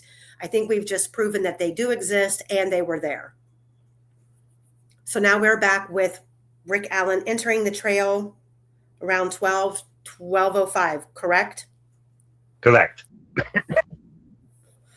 Okay. I know that the Voorhees group entered the trials about 11:30, so they were half an hour ahead of Rick Allen. Wait a minute. Did they enter at 11:30 or 12:25? Because I believe that Bree took a picture at 12:25 of them arriving. Well, how can I put it? It depends on who you believe. Okay. That's the entire case. Yeah. If you believe Bree Wilbur, they left her house at 11:30. and arrived. Let's see, what time did they arrive? About 12:25. If So you that believe took the other them girl, they arrived earlier. Okay, which other girl? Let's see, it would be Rayleigh Voorhees. Okay. So if they left Bree's house at 11:30, it took them almost 30 minutes to walk, or almost an hour. That makes sense. If you believe her 12:25 photo that Yeah. she claims she took when they arrived at Freedom Bridge. Yeah, and the walk is nowhere near an hour. It is not. Well, No, look, I don't even think it's half an hour. I can go 15 feet and it can take an hour, but I'm also looking for mushrooms. That's all I'm saying is you can take some scenic routes, or you can go as slow as you freaking want. So it's hard for me to sometimes. I reckon they could have done it in 15 easily. Yeah, I'll agree with that. Maybe 20. I know that the timeline, and that's what I based it going forward from this. The timeline with Betsy Blair and the 4 girls, I based off the 12:25 arrival of using the photo that the state claimed was when Bree and them arrived. But go ahead, Quester, because I know that you don't believe the Bree Wilbur story. Nope. Quester, how dare you? Oh, I dare lots of things. Oh my God, look at this guy. Now, a lot of people say, oh yeah, well, they've got to have passed each other, and no matter what, you've got to pass the girls, you've got to have passed Betsy Blair and so on. However, if you just take these girls and Betsy Blair, it is possible for Rick Allen to have walked all the way down that trail onto the bridge and back up and out without passing any of them. It is possible. It takes some pretty tight timing, but it can be done. And we're going to go ahead. Yeah. Yes, it's tight timing, but bear in mind that the whole state case is tight timing, and if they can use it, so can Rick Allen. It is possible for him to have gone down and back without being seen. You were going to say, Amy? Well, I'm going to say, so that when you say tight timing, that's exactly what I'm about to show. Let me see. Go ahead. I'm going to. I'm just here. Oh, wait a second. Oh, here we go. I did pull it in. Let me just backtrack a little bit, going back to the sketches. Right here. Can I read it? I want to read it in a funny voice. No, not in a funny voice. God damn. We're going to drop to the second paragraph of this supplemental report. This is going back to the description of the man. I didn't realize I had this pulled in, and I need to kick it out to make room for more uploads. Amy, Quester gets to read in his funny voice all the time. Why can't I read? Go ahead. No, I was just being silly with Quester. Would you like me to read the second paragraph? Yes, read the second paragraph. I was still working on February 14th, 2017, when I went to the Dave Liebert residence to see if they had seen anything in the area since they are near the crime scene. Oh my God, use punctuation, buddy. Sorry, that was me. I spoke with Mr. and Mrs. Liebert at their residence located at that address. When asked if they had seen anyone or anything strange in the area, they advised that they had seen a male walking on the roadway on February 13th of 2017. I was advised the male they seen. Sorry, God, such bad grammar. I was advised the male they seen was wearing tan-colored pants with a darker colored top, maybe a gray color, and he was wearing some type of bandana on his face. I was advised that you could see what appeared to be a scruffy beard under the bandana. Makes sense. doesn't, but okay. Mr. Liebert advised he and his wife, what? Please, could someone please teach these people grammar? I'm sorry.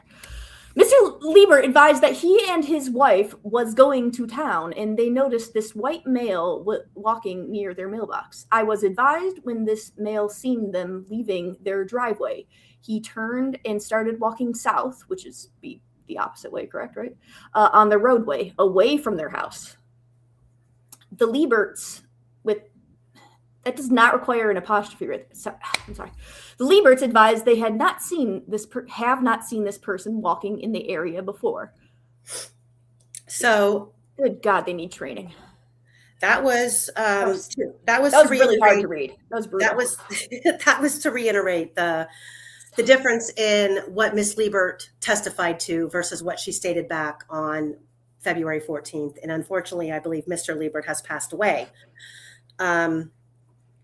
So he has, yeah. And good. I can't remember that. To reinforce the image, the argument that we have, yesterday Tom Webster used an overlay that Gray Hughes made. Gray Hughes is not a smart man. Thank you, drop mic and I can produce an overlay that will make a double-decker bus look like one of these black cars, if you like. Can Gray overlay all the? I would like for you, Quester. I would like for you to make an overlay of the actual exhibit photo and Rick's vehicle, but maybe a double-decker. Our version. It's so blurry that it's ridiculous to even. You're insulting evidence to call it evidence. It's so blurry.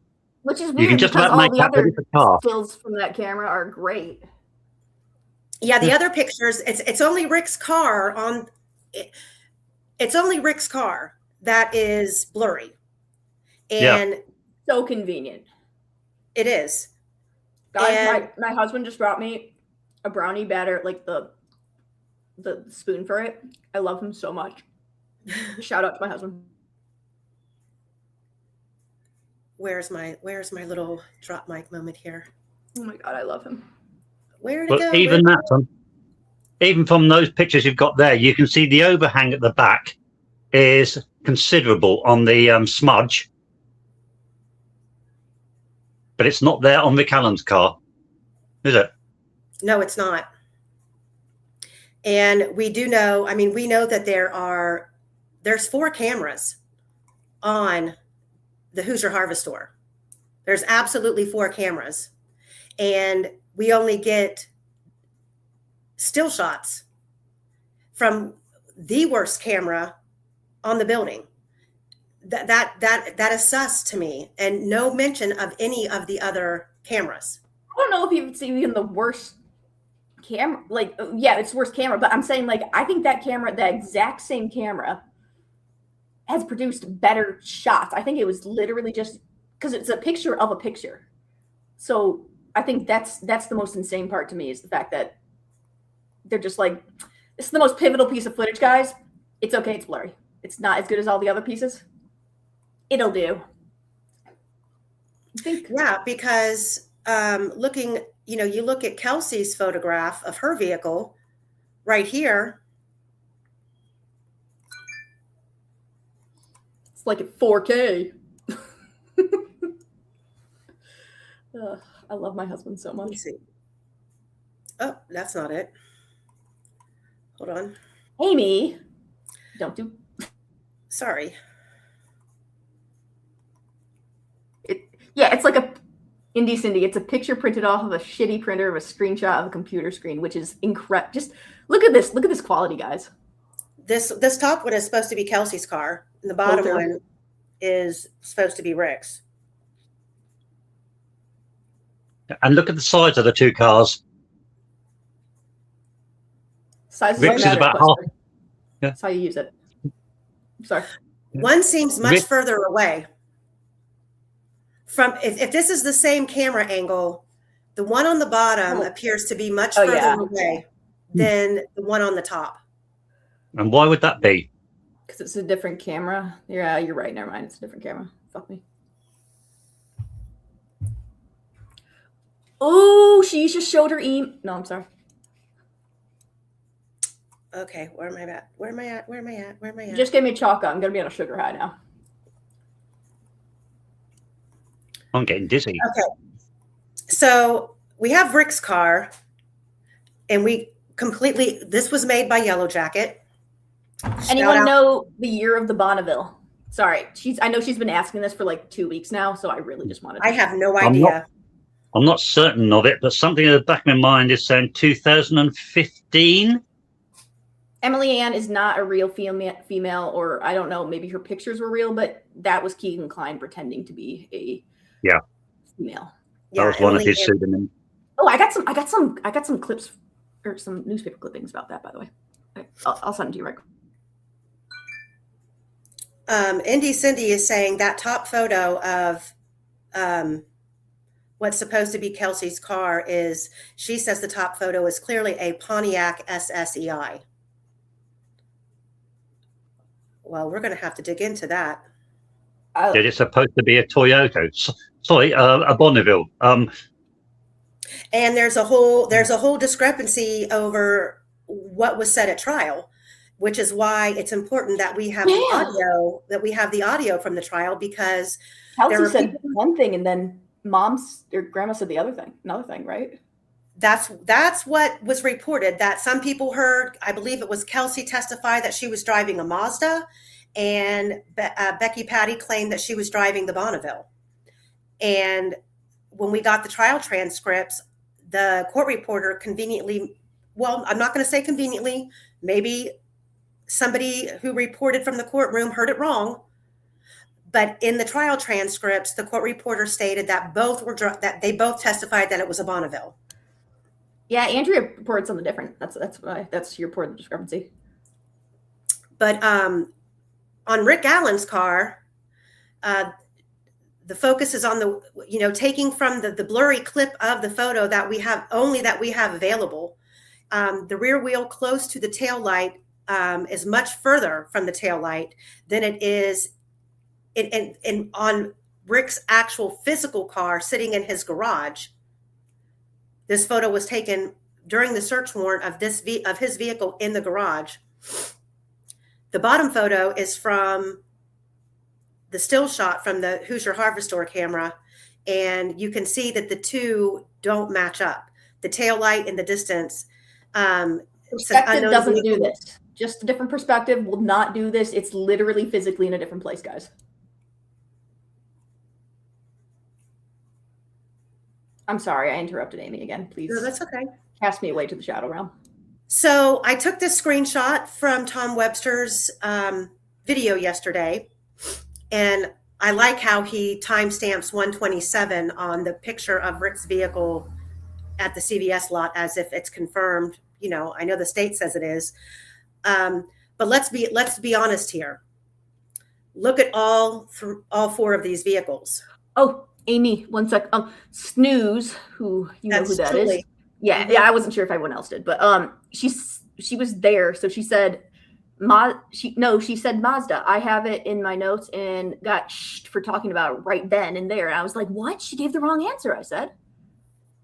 That's for the people who are just listening. I like to read the comments because I know I just listen sometimes and it drives me crazy when everyone's just answering. So shout out to the listeners. But these are the timestamps of different vehicles supposedly being spotted at the CPS building or around near the CPS building on the 13th. And there is, first, I don't agree that we can say indefinitely that it's Rick's car on that camera, nor can anyone, including the state, can prove that black vehicle that they're saying passed the Hoosier Harvester camera at 127, no one can prove that car pulled into the CPS lot and parked. That car could have just kept right on going on its merry way. There's no proof of that. I don't think there's a single person that said there was a black car parked there, is there? Well, Betsy Blair. Dark. Dark. Betsy Blair stated Betsy Blair reportedly called in on the 13th, the night of the 13th. She met with officers, I believe, on the 15th or the 17th.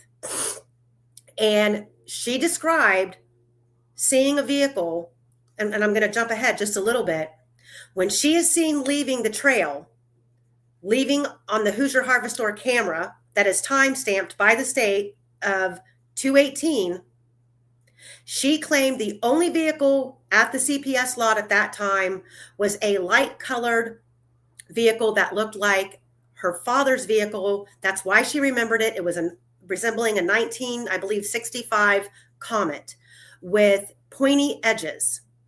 Now, if that is the vehicle, because we know the state trusted Betsy Blair enough to use her timeline and her Fitbit to give a narrative of their timeline, and then in 2019 trusted her enough to change directions and use her young bridge guy sketch, why are we to throw out her memory of what she saw at the CPS lot when she was leaving the trail at 2/18? And at 2/18, if Rick Allen is the bridge guy, he would be at the bottom of the hill controlling Abby and Libby, because the bridge guy video was shot at 2:13. By 2:18, they should have already been down the hill, if you believe that's the direction that the bridge guy took the girls. And we're going to get into that here in a little bit. But you can't take pieces and parts of an eyewitness's testimony and accept only what fits your narrative and throw out the rest of it. And that's exactly what the guilters are doing, and that's exactly what the state did. Because if you remember, Betsy Blair wasn't questioned by the state about what she witnessed parked at the CPS lot. She wasn't questioned by the state.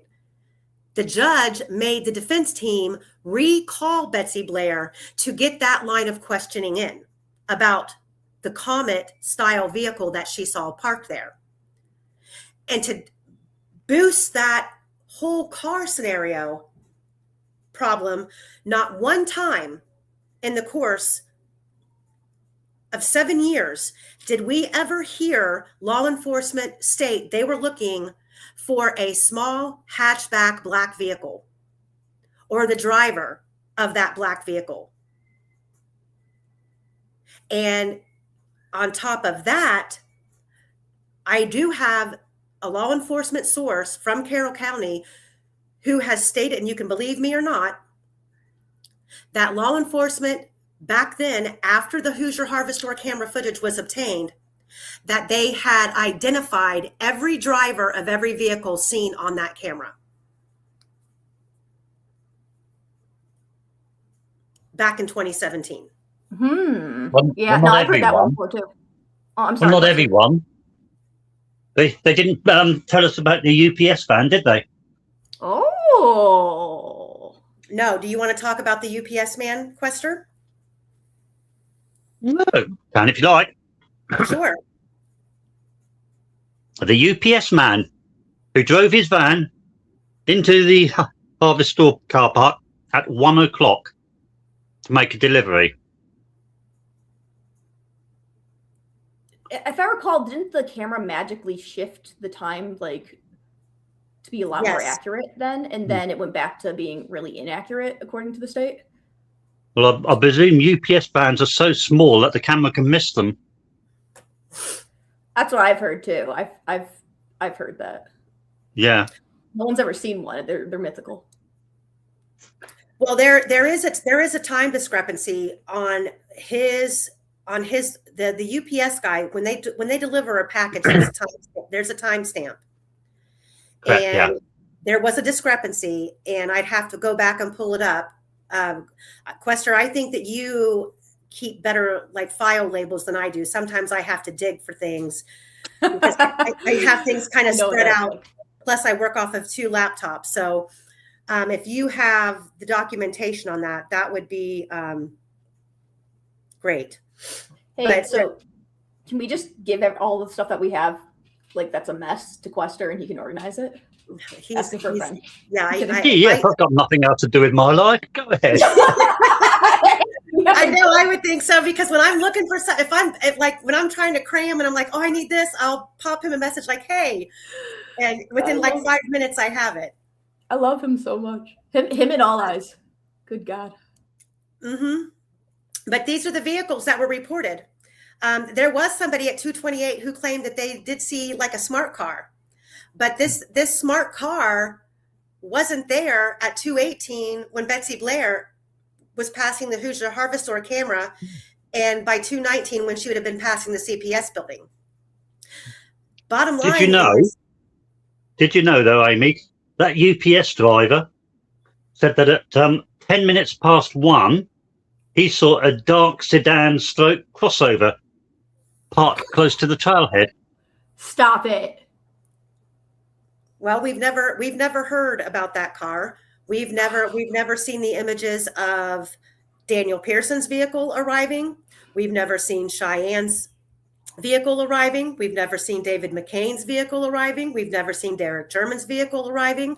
We've never seen David Riley's car arriving. We've never seen what's his face, who was at the cemetery and left. Reportedly, Dan McCain was out there on a bicycle that day. We don't see him going up and down 300 North. There's a lot that was, we have gotten nothing but a piecemeal from the state. And that also goes for the phone data. We don't have the 1,000 pages of the phone extraction. We only have what Cecil and Bunner wanted us to see extracted from that report, or their reports. That's all that we have. And based on everything that we've seen law enforcement do in this case, and what the prosecutor in this case has, how they've tried to pull the wool over everyone's eyes, I don't trust any of it. We have a right to question all of it, because they are tasked with the high burden of being honest and telling the truth. That is their job, to get justice, not to lie, hide, destroy, and selectively take pieces of a case and manipulate it to fit their timeline. If Rick Allen is guilty, simply prove it. Bring all your guns blazing. That's not this. We're here for the truth. So again, if Betsy Blair is good enough for the state to believe and the guilters to believe her and her timeline, then you have to believe there was not a black car parked at the CPS building when she's leaving at 2:18. And what she saw on her excursion coming in to do her first 2 loops and her excursion to leave to go to the library, because I have some questions about that as well. Not because I'm questioning Betsy Blair, I'm questioning the Hoosier Harvest Store camera. But also, I think that the giant poop that she took probably tore a hole in the space-time continuum and affected the cameras. Thank you. Well, like I said, about noon, there was a tan Malibu parked near Mears lot. Now, law enforcement wrote that off, saying that was FSG McCain leaving. That's not the kind of car that he drives. No, he was in a dark blue sedan, and he didn't leave at noon, did he? Well, I don't think that was law enforcement. I thought that was like a supplemental report from one of their investigators or whatever. And she had a lot of contradicting information, the woman who wrote that up. Yeah. That's what I thought. Well, David McCain drove a Honda, an older model, dark colored Honda. So you could call it a sedan. But if you believe Dan McCain's testimony, Dan McCain said he arrived between, this is, I believe, if I remember correctly, so don't quote me, but his testimony was pretty wide open, that he arrived between 2 and 3, and he walked. David McCain, yes. Yeah. David McCain. One of the McCain. Arrived between 2 and 3, walked to the Monon High Bridge, and spent approximately 30 minutes on the Monon High Bridge. His words, 30 minutes on the Monon High Bridge. I don't know what you could do on the Monon High Bridge. He's looking for eagles. And it wasn't eagle time. Okay, so one thing you guys got to know, eagles in the spring like that, they will, so when it's cold, eagles only come out because they're coming out to get food. And so what they're going to do is they literally wait until it is like warmest and have activity, and then they go back in. Okay, sees through. I'm not sure where you get that time, because that's not what he testified to, nor DM us if you have a source or like a email. Yeah, that is not what he testified to. And I do have within the supplemental reports that he drove not a tan Accord, but a dark colored Accord. And if he arrived at 2:44 p.m. and he spent 30 minutes on the Monon High Bridge, he would not have been the man that Cheyenne and Shelby passed when they arrived coming from the Monon High Bridge, because they arrived at the Monon High Bridge at 2:50. So if he's only getting there at 2:44, he would have still more than likely at 2:50 just then been reaching the Monon High Bridge. And he would have been on the Monon High Bridge when Cheyenne and Shelby were on it, along with Daniel Pearson and Shelby Hicks. And that's not what Shelby Hicks testified to, and that's not what Cheyenne testified to. So again, these are factual things that never were hammered down, and I don't have all the answers. It makes absolutely no sense why no one took the time to timestamp and nail these witnesses down on where they were and when. We have these open gaps and these open windows, and that's why we're here. That's why half of the people following this case cannot support this conviction of a man that was railroaded with half-assed truth. A trial's supposed to give you answers. We got no answers. None. Hey, can I just, there's one thing in chat that I thought was very worth just mentioning here. Is it a good time? Mm-hmm. Skeptic Curiosity said, why is every vehicle heading westbound leaving the trails except Rick's westbound vehicle is arriving? Well, no, Kelsey's is going west. Kelsey's is leaving. It's going west. Okay, but those two, I don't know. We only have 4 vehicles, I believe, in exhibits. We have Betsy Blair, her arriving, her leaving to go to the library, her coming back from the library, and her leaving again. Then you have Kelsey. Then you have the car that they claimed belonged to Rick Allen, and then you have Sarah Carball's. All of the other vehicles coming and going that day, we've never seen. So it is what it is. They did not feel the need to timestamp any of these other witnesses who were out there on the trails that day. It's not like they couldn't have. That's the crazy part. Well, that leaves me to believe that they don't want us to see the video of the cars. They wanted to screenshot videos of the cars and timestamp them themselves. Well, the thing is, they didn't just screenshot them. They literally took pictures of the pictures, Mm-hmm. which I've never seen that. Has anyone ever seen that in a case? Nope. Legitimately asking, like, we can't actually verify. Is all I'm saying. Like, we don't have metadata for the original images, right? I mean, that's crazy. Right. We don't have, Indy, Cindy, those are the 2 cars that we see going east. The other 2, Kelsey and... So we have cars going both directions, but we don't have all the cars. For those listening, Indy Cindy said the only car going east was Betsy Blair and Carbaz. So right. Just come up with that. So now now Rick is entering the trails. We know approximately the possibility of what time, which does align with what he says.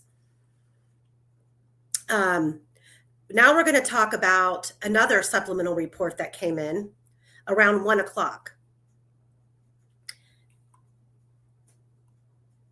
So we know at 1:26, where the 4 girls are that the state wants you to know about. And that's Bree Wilbur, Rayleigh Voorhees, her little sisters, etc. But why do we have this supplemental report down here at the bottom? This person, redacted, I'm reading from the bottom, called and advised she was traveling southbound on the Heartland around 1 p.m. She had went under the bridge and there were 4 kids, possibly all girls, running in the left southbound lane. They were all in sweatshirts. They ran to the Main Street exit turn and one sat in the middle of the road. The others pulled her up off the ground and they started walking southbound. The caller advised one looked like she would be wearing a big coat. So the diagram here that's on the screen shows you where this person who made this report stated that around 1 o'clock she saw the girls. Now, can you describe where that is for those who are just listening? I'm going to show them. We have a video of it. All right, allow them to get in traffic accidents then. Thanks, Amy. And I want everybody to look at this picture of the red bridge. This is the red Monon High Bridge that used to be blue. The blue bridge that Rick Allen said that he parked near is now red. But the importance of this photograph right here is to show you that you really could not, from the roadway, access up to the top of that bridge unless you were going to go through all of that wooded area to get up to the bridge. And if you were on the roadway walking towards Main Street, there would be no need to go up to the bridge and then take the path over to City Park. You could continue down Main Street to City Park. So that's important from my perspective to show you that if you want to believe that that this person who called in this report at 1 o'clock is mistaken by her times, that doesn't jive with where the girls were. That concrete right there.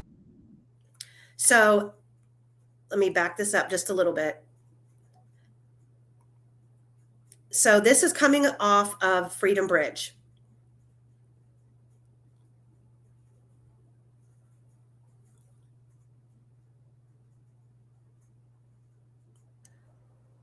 I would love to go for a walk here. It is so pretty. It's so too bad pretty. It's in Indiana. It's really too bad. So you can see over here to the right, there's a fence. I don't know if that fence was there in 2017. So if it wasn't there in 2017, this group of 4 girls could have traveled down this embankment here, but it doesn't look like there's ever been a worn path to get down to the freeway where this caller claims she saw these 4 girls. I mean, that's enough. Look, I'm just saying all that overgrowth could have occurred within the time. Like I'm saying, that's definitely possible. Here's the intersection that this caller claimed that she saw the 4 girls. We don't know what 4 girls she's claiming that she saw.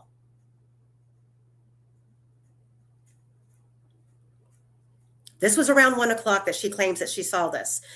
So if you look straight ahead, that road that goes straight ahead, that's Main Street, taking you in towards town, towards City Park. But if there wasn't a worn path to get down to the freeway, they could have went this way. Could have been covered up easily by that amount of foliage during the time. They could have gone right down this hill right here. I'll jump down those blocks. I'd have fun with that. I'd break my leg. Walk through underneath the trail above. 100% people do that. 100%, I guarantee you. And walked right out to the freeway. Right there. Worn trail. That's a worn freaking trail, guys. But once they got across the freeway,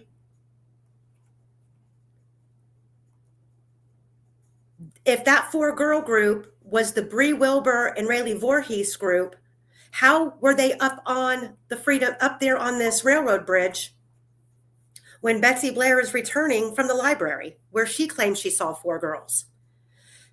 So either the Bree Wilbur and the Rayleigh Voorhees story is missing a big portion of them having freeway play, or this is a whole different group of girls. Or teleportation. I mean, that's happened before in this case, apparently.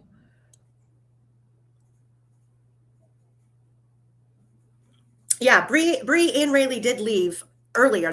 We know that they took the photograph at 1:26 at a bench. Now, the bench that they took the photograph is really up for debate based on them describing the green roof in the background. If the green roof that they're talking about that's in the background, they didn't take the 1:26 photo towards the entrance of the trails. They took the 1:26 photo near the Mears intersection, and that green roof would have been the Mears farm in the foreground. So now, Rayleigh testified she saw the man in black at 2:15. Westworld. I don't remember 2:15. Quester, yoo-hoo. You rang? Yeah, she testified she saw the man in black, quote unquote, at 2:15. Rayleigh did. She couldn't have because they were reportedly on the red bridge or the blue bridge. We're gonna go over that. Gasp. Inconsistency. She said she saw a man with a dog about 1:30 and a grumpy man about 1:32. That would have been Dan Riley, right? David Riley would have been with the dog. Yeah. And 1:32 is supposed to have been BG, the grumpy man. Buried answers, that is the $1 million question. Why didn't Bree or any of them catch a ride with Kelsey, who was going to Bree's house, who was also where Kelsey's boyfriend lived? That's a good question. Because that was her brother, by the way, just adding context.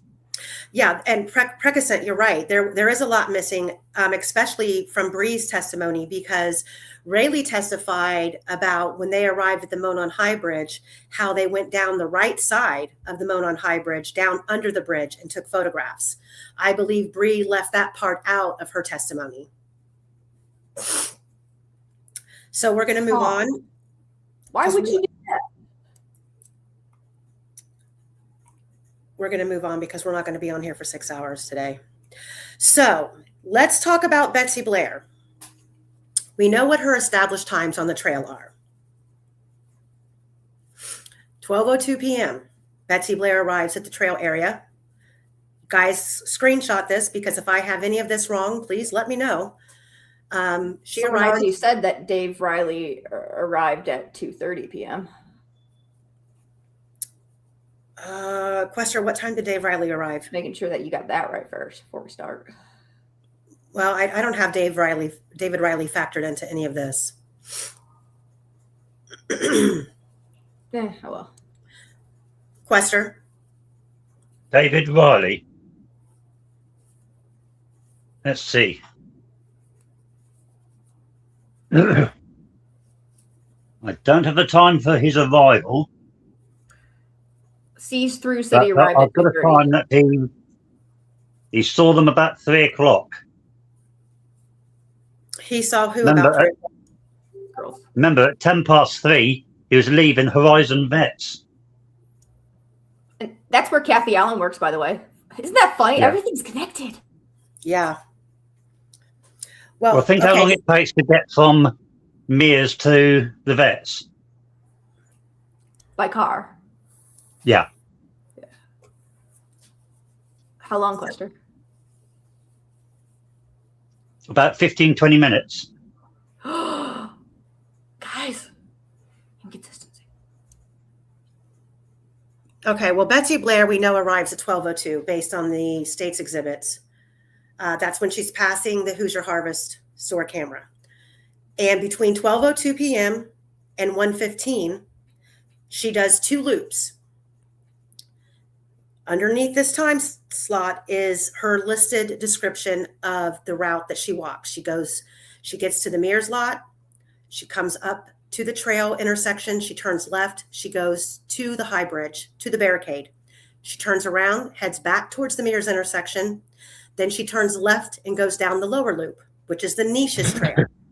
She goes down until it almost drops off and comes back up. Turns left at the intersection and heads to Freedom Bridge, and then comes back to Mears. Now, based on the timestamps, okay, I've worked it out the best way that I can with Betsy Blair walking at a very brisk pace. And even with her walking at a very brisk pace, it's got this timeline of her being on the trail and doing the 2 loops that she claimed that she did very tight. Her first loop would have taken roughly 43 minutes, and her second loop took about approximately 40 minutes. And during those 2 loops, she doesn't report seeing anyone, not an adult male, not any girls, not anyone during her first 2 loops. And we know that there were people there. Does that prove her uncredible, or was she just not paying attention? Twilight Zone. So we know Rick, like we had just talked about, would have arrived home no earlier than 11:50 a.m. and grabbed his jacket and drove to the trails through town, like he said, and that would have put him on the trails at approximately between 12 p.m. and 12:15, giving a little bit of leeway because we just don't know. So, Betsy Blair, her route, intersecting with the 4 girls that we know were on the trail. And Lord help me, I hope I did this right. So we have her on the camera at 2:02. I have her at 12:03, which is giving her a little bit of leeway because it's really only a 33-second drive from the Hoosier Harvest Store camera. From that spot on the camera to the Mears lot is approximately 33 seconds. So I'm giving her a whole minute to pull in and park and start her walk. That puts her these are all rough estimates based on her pace of walking. That puts her at the barrier on her first loop at 12:08 p.m. At 12:13, she would have been back at the Mears intersection, turning to go down the Niches trail. At 12:17, she would have turned around at the bottom of the Niches trail where it drops off and came back up. That would have put her back out there at the Mears intersection at 12:21. Between 12:21 and 12:35, there are 2 points of encounters that the 4-girl group should have encountered Betsy. But yet, neither group claimed to have saw each other. She didn't claim to have seen them. They didn't claim to have seen her. However, they did say that they saw other people that spoke. But we know at 12:25, if you believe the state, and Bree Wilbur's 12:25 photograph, they were at Freedom Bridge entering the trailhead at approximately 12:26, 12:27. Betsy Blair should have been right there at the trailhead by Freedom Bridge between 12:27 and 12:28. If you believe the state's timeline, they would have intersected each other right there. Then you go further down, Betsy Blair would have been back at the Mears intersection at 12:44. Or I'm sorry, no, at 12:35. She would have continued walking and would have reached the Monon High Bridge barrier at around 12:45. Well, at 12:44, the 4 girls should have been approaching the Monon High Bridge. That's where the girls went down the right-hand side. They took photos on the bridge. There's the exhibits. They would have encountered each other here, in between Mears and the Monon High Bridge. It's not. I mean, it's you can't argue it. They should have ran into each other or passed each other. The girls from 1244, reaching Monon High Bridge and this is a 14-minute walk from 12:25 p.m. to the Monon High Bridge is about a 14-minute walk if they walked straight from Freedom Bridge all the way to the Monon High Bridge at a casual hanging out with friends pace. Could have taken 12, roughly 14, giving them the extra time. But that would have put them roughly around 1244, them reaching the Monon High Bridge. From 1244 to 1:26 p.m., those 4 girls are out there on the trails for 42 minutes. And Betsy Blair claimed she never saw them. The second loop starts at 12:35 p.m. at the Mears intersection, because at 12:45, sorry, that might have been a typo right there. Yeah, the 12:35, I overlapped it from the first loop to the second loop. Yes, we're at the Monon High Bridge barrier at 12:45. This is where she's turning around. This is on her second loop. 12:50 at the intersection. 12:54 turning back to go down. She comes back up. She's at the Mears section. Turns to go to Freedom Bridge. Then she comes back. She's on the camera at 1:15. Those are not the 1:15 and the 12:02, the 2 bookend timestamps here are the state's exhibit timestamps. Everything in between, I'm having to approximate because we just don't know. But based on the time videos and the walks that we've done, these are approximate for each leg of that trail, how long it should have taken. Here are the points on the map where the encounters with Betsy Blair and the 4 girls should have happened, but neither group claimed that they did. The first arrow up here at the top is at 12:28 at the entrance of the trailhead when Bree and the 4-girl group would have been entering. Betsy Blair would have been headed towards Freedom Bridge. Somewhere on this leg, right here where this top red arrow is, they should have passed each other. Thank you, Michelle.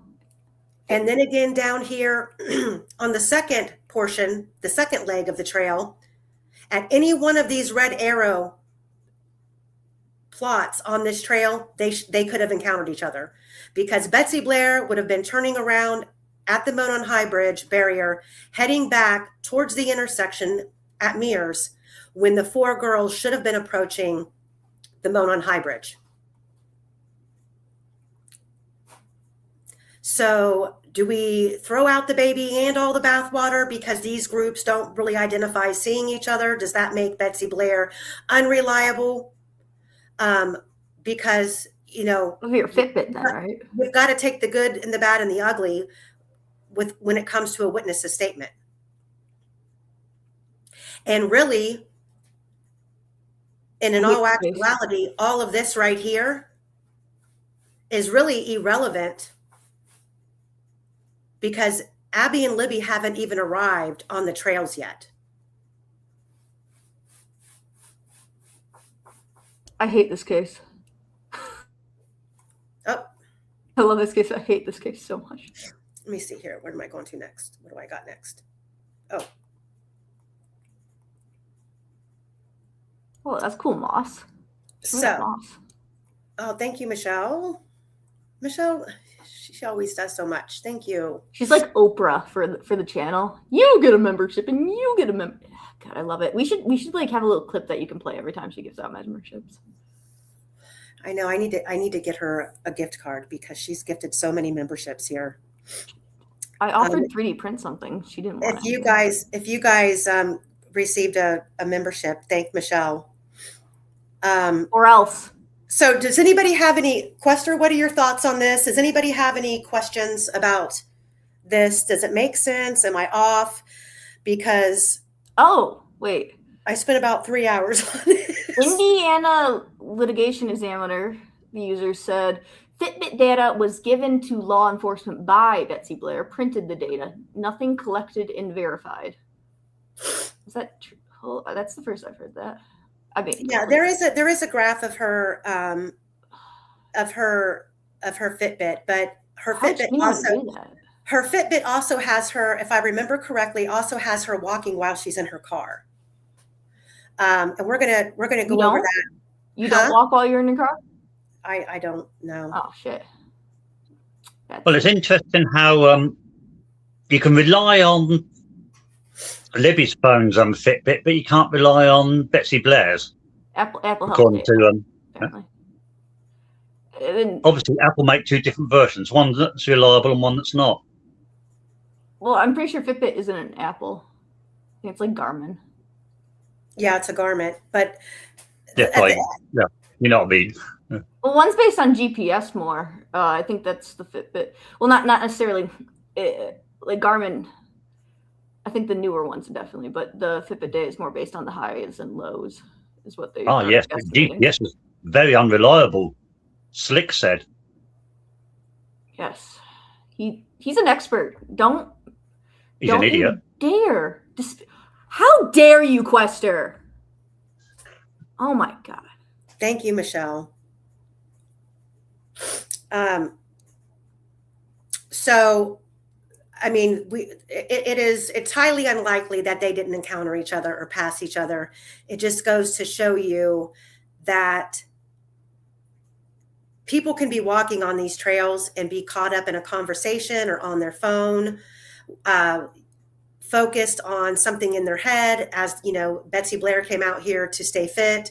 It's very plausible that people could pass each other and not see each other. That's kind of my point in showing you this, because I know yesterday there was a big to-do about Rick being seen, Rick not being seen, and everything about Betsy Blair's story was perfect and great as long as it aligned with the state's narrative. But the second that you throw in a wrench like a young bridge guy and a Comet style looking vehicle at the CPS lot, then all of a sudden we have to get rid of that. Those parts don't fit, so we're not supposed to include those in her being a reliable witness. But the fact of the matter is that Betsy Blair was the first witness who called that night, who had good reason to remember her account, because it wasn't on the first loop or the second loop that she encountered the man on the platform. And it was on her, hold on, Fungi, it was on her leaving.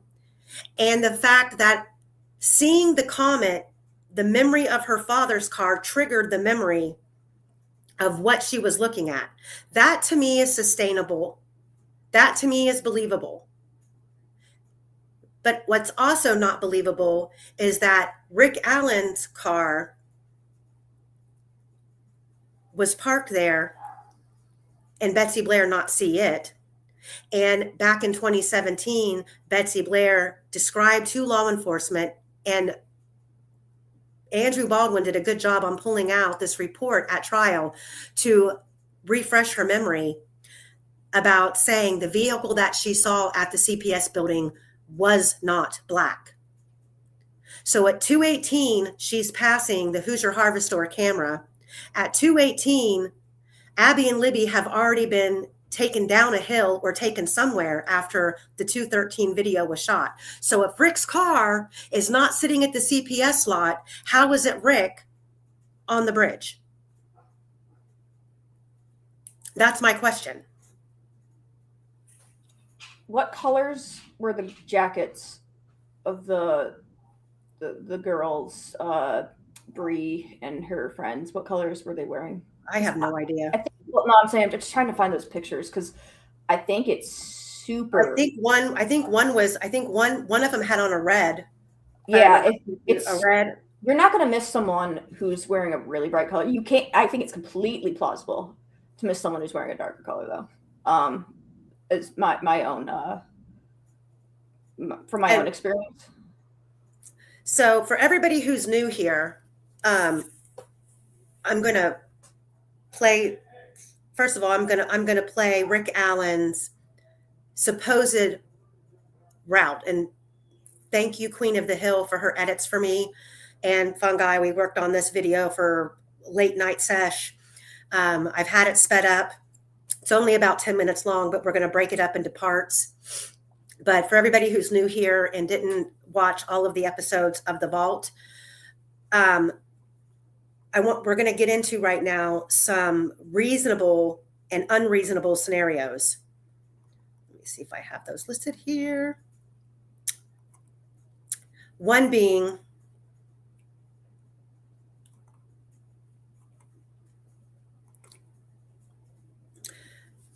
we have this full narrative that Rick drove this long out of the way route to avoid cameras.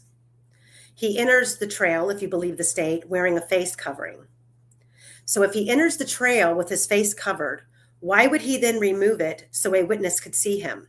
And if you believe what we heard yesterday on Tom Webster's live, that Rick saw Betsy Blair, which that's not what he said in his interrogation. He said he may have saw someone on the way back, not while he was on the bridge.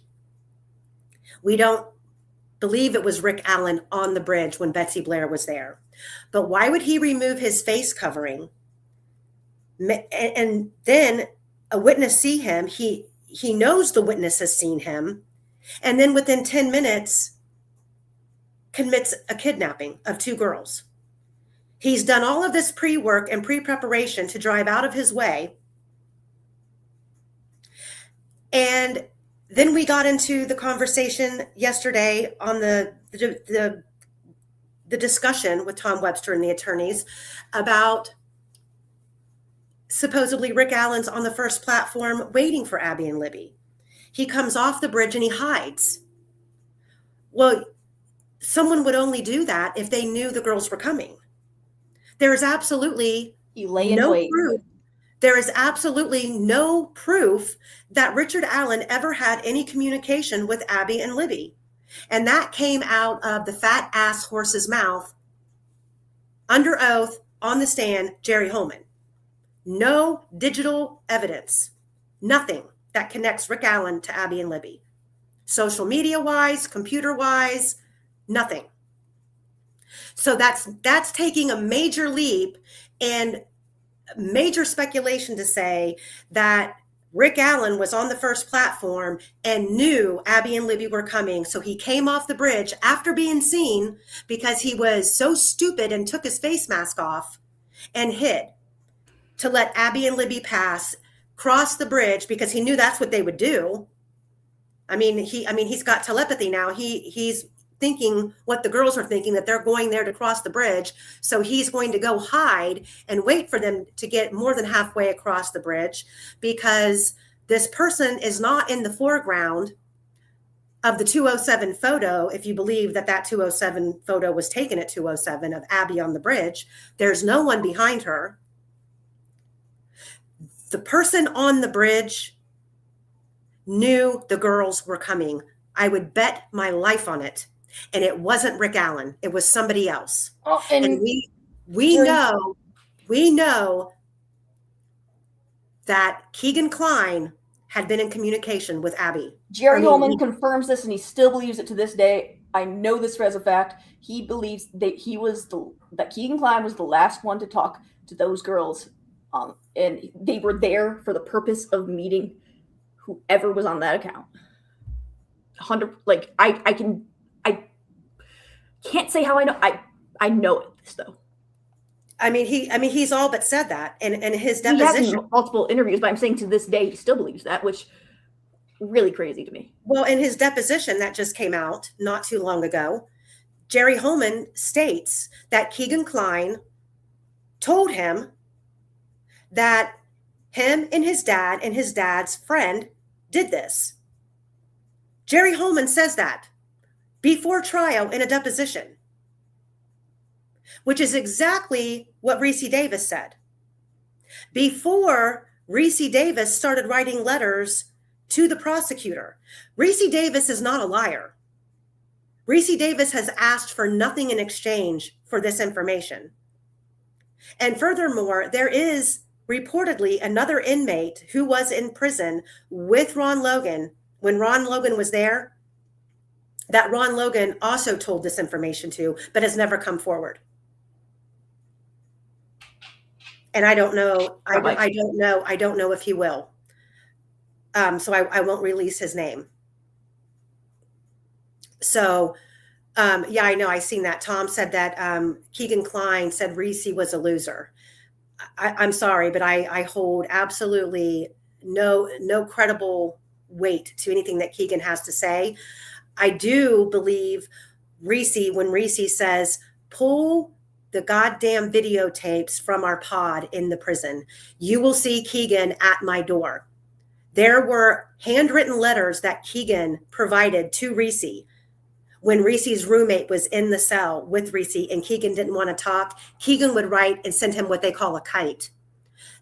Some of those kites were included with Reese's letters to Nick McClelland. Where are they? So when you're talking about unrealistic scenarios, that's one of them. And this is another unrealistic scenario from somebody who is trying to avoid cameras and going the long way around, because you can't, I will die on this hill when it comes to this case. Whoever did this crime went there with the intention to commit a crime. And if the meeting point was at the Monon High Bridge, you would not park at the CPS building. There are far too many places to park. That gives you a cleaner access in and out of the woods, the cemetery, and the bridge. So this is where they, huh? Music's playing while you were talking. Yeah. This is 12739. Rick is past the Hoosier Harvest Store camera and he's parking at the CPS lot. This is the route that he would have taken for those of you who are new here.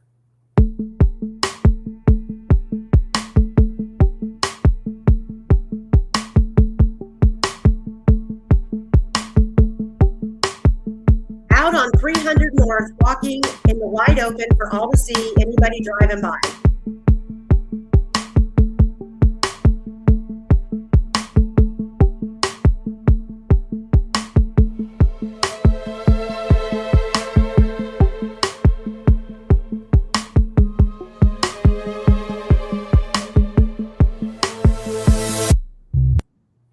So that's the route that he would have had to walk out in the wide open to then get on the trailhead and walk all the way down to the Monon High Bridge, not knowing who's going to be on these trails. Why would somebody who is going out here to meet two girls and commit this crime park at that CPS building? They wouldn't. That makes absolutely no sense. That's an unreasonable scenario. You'd park close to the woods because you'd want less time to be out in the open. That's an unreasonable scenario.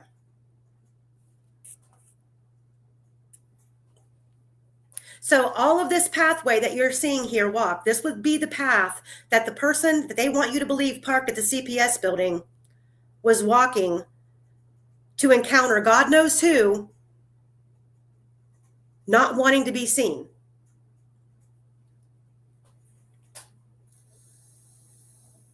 No, I think they cut through. I think you're right. And I think if they park somewhere, they park very close to the woods because it just doesn't make sense otherwise. So you see that little pause right there? Libby and them are still in the car, 141, taking a photo. This person, if you believe that this person came in that way, is still walking. I mean, if a man entering the trail, if a man entering the trail had a face covering on, why does that make him BG when the man with the face covering on at 9, 10 o'clock in the morning seen by the Lieberts isn't BG? Or a part of a group of people out there with their face covered, and only 2 of them were seen.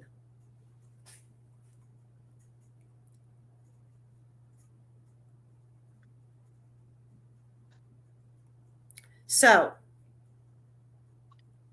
at 1:46:20, Betsy Blair is seen returning. Okay, and before we get to her third loop, because her third loop is what matters, we're going to talk about this trip to the library. Because, let me see here.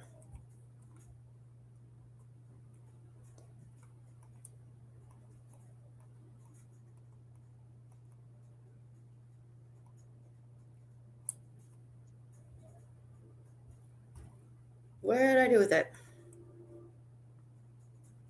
Okay, so if you see here, did I not put it in here? Okay, here, loop 1 took about 43 minutes. Loop 2 took about 40 minutes. And now this is gauging it at a brisk walk. Okay. However, we can split the baby and say 41.5 minutes for each loop. Okay. Because we know that she's supposedly seen on the camera at 12:02 and then again at 1:15, leaving to go to the library. But her testimony said that she did her third loop, but that third loop only takes 32 minutes, and I'm going to show you. And it's 10 minutes less to complete this third loop. Now, I don't know about you guys, but we're going to watch this. And if there's been any funny business with the Hoosier Harvestor camera, 10 minutes coming or going makes a huge difference. Love funny business. It's very funny. Does anyone know what the year the Impala was? You talking about Shelby Hicks? I believe so. Someone asked in chat. I'm not sure. All we know is that it was reportedly a car that she had just purchased because it had 30-day tags on it. It was used too, though, I believe. And we know that they told a fib because we were led to believe at trial that her and Daniel Pearson arrived together. But at the end of her testimony, she slips up and says that Daniel brought her back to her car. Bobbing for apples.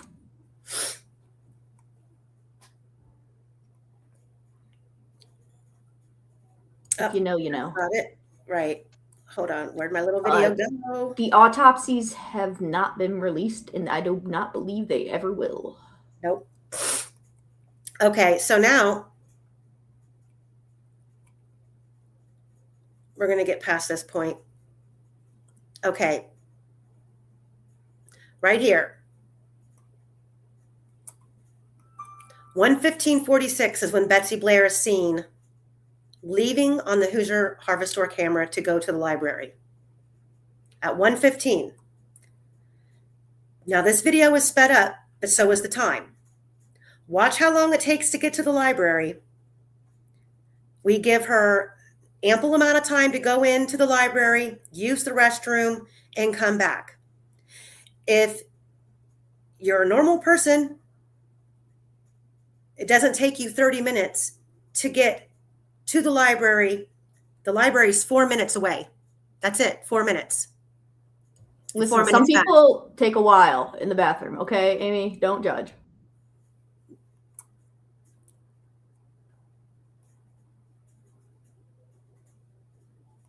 You might be on mute if you're trying to give a snarky reply.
Now, hear me out.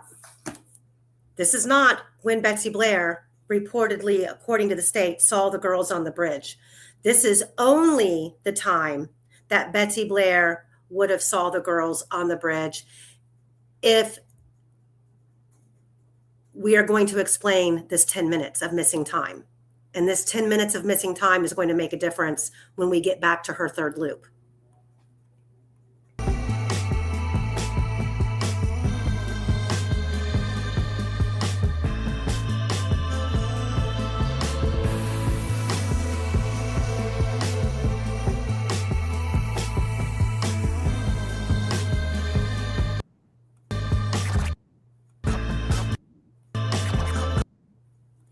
She would have been returning 20 minutes before the state claimed that she did on a normal trip to the bathroom, to the library.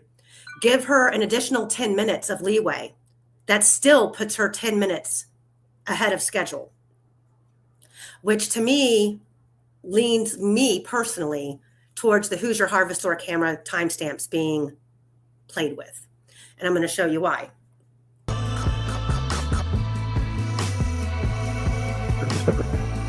Just as a point of interest, that time also tallies with her Fitbit time.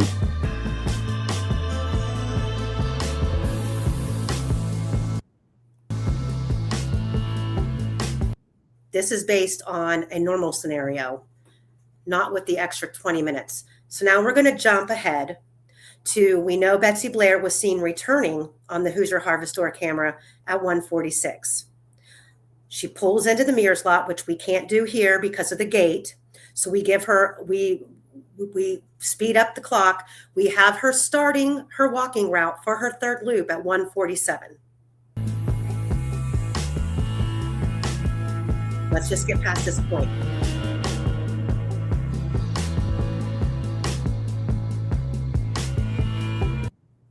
I'm sorry, 1:48. She passed at 1:46. She pulls in and she parks. So we gave her a whole minute and a half to get parked and get out of the car and start her walk, okay?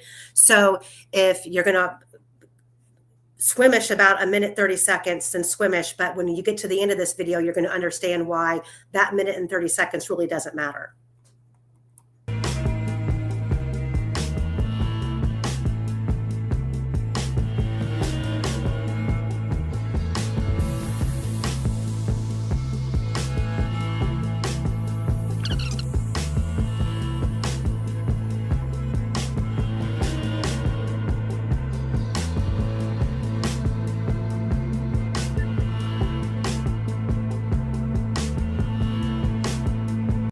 This timestamp right here, you can see, giving Betsy Blair an extra 1:30, still doesn't get her so far ahead of Abby and Libby. There's absolutely, it would have to be a miracle that Betsy Blair and Kelsey were not at that trailhead at the same time.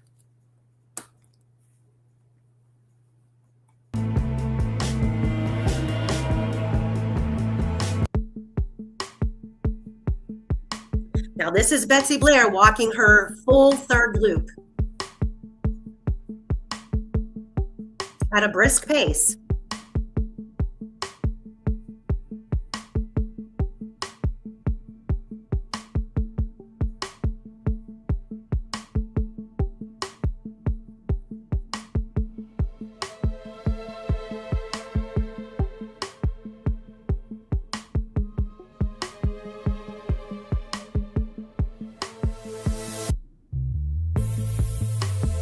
And of course, at 1:51, she walked past where the girls were standing for 14 minutes.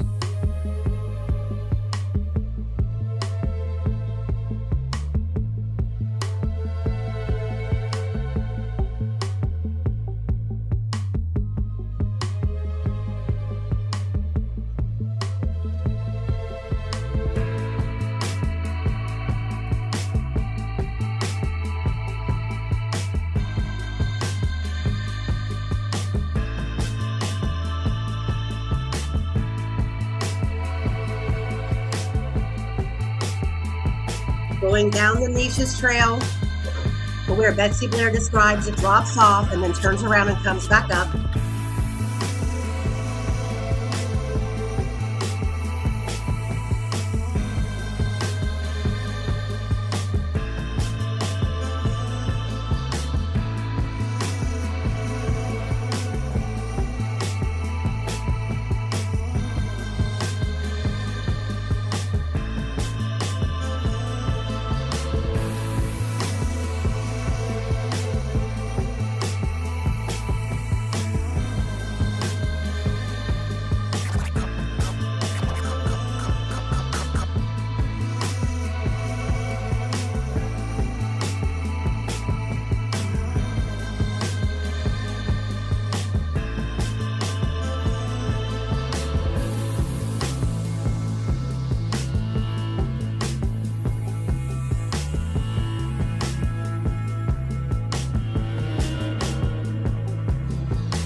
Did it pause for anyone else?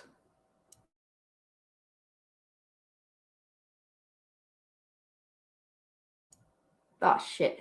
Did I just lose an internet connection or something? Okay, it's hear not you. It's not just me. Hey, it's Amy. All right. It's me. Okay. I was muted. Sorry. You're good. Does anybody else see a problem with this? Granting her extra time at arriving. Now, also keep in mind too, in 2017, this walkway was not paved. This was gravel. So a little bit different terrain, which might have slowed someone down just a little bit. But at a fast, brisk pace, at 2:18, if Betsy Blair would have done this whole third loop, she would have still been on the trails when her car was seen on the Hoosier Harvest Store camera. So did Betsy Blair fib about her third loop? Or again, does this raise more questions about the actual timestamps of the Hoosier Harvest Store camera?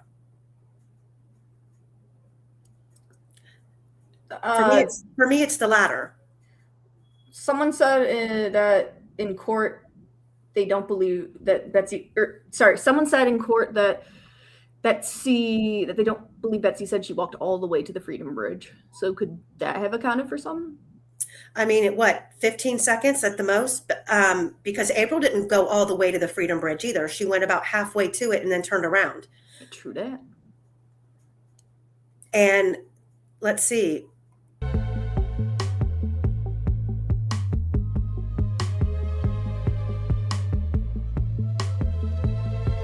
Frozen for anyone else? We're good.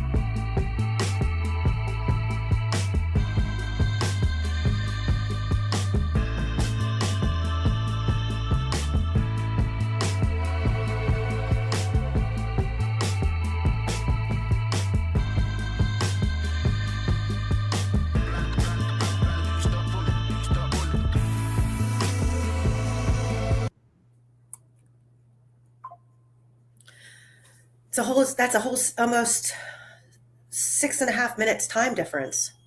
And that's with giving her extra time. And we are still dealing with an extra 20 minutes at the library that doesn't add up. So I'm just throwing that out there. I'm not saying it one way or the other. Have you ever taken a really, really big shit? In a public place, someone clip that. Library, I just don't see. I don't know. No, you're actually right. After we installed a bidet, I just can't go at my parents' place. So we're trying to covertly install a bidet at their place now. We have plans this summer. Let me see. Bidets are amazing, by the way. So I know that we have so much more to get to, but we've been on here for 4 hours or 3 hours. Wait, so I did all what I did for nothing? How dare you? I was cramming. Okay, we'll go through it.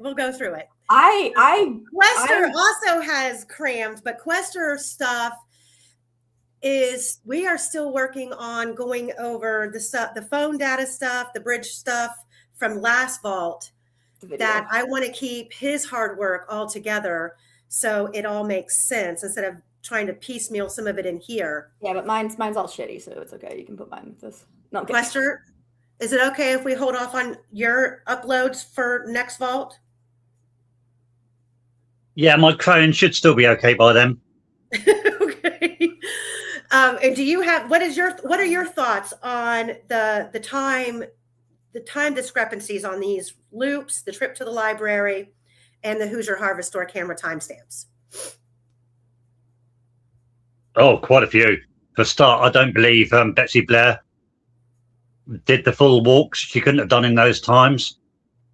Another thing, I'm not convinced that the camera times are correct. See, that's just it. Betsy Blair could have done her full loops. Maybe nobody expected anybody to do a follow-up like this, because with that 20-minute window extra of time on her trip to the library, I mean, if she came right back, I mean, they could have master manipulated these timestamps to make them work, which is why we don't have the video from the Hoosier Harvest store, and we don't have any viewpoints from the other 3 cameras. There's 4 cameras on that building per the FBI. Oh, certainly. I'm pretty certain that it's been reverse engineered. Would you like to elaborate on that?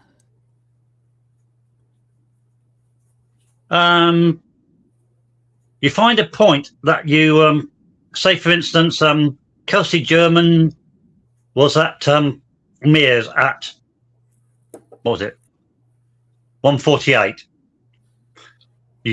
You want that to be true. Therefore, that becomes the basis of everything. That means that the camera had to see her at 148. Therefore, if the camera doesn't say that, you have to move the camera times to fit that. That then moves the times of other people. So you then have to reverse engineer and move all the times. Get what I mean? All the times adjusted to be able to cover one important point. And if that one important point is false, everything collapses. Yeah? Yeah. And that would be why they wanted to limit the amount of cars that were shown. Correct. The more cars there are, the more likely you are to see a fault.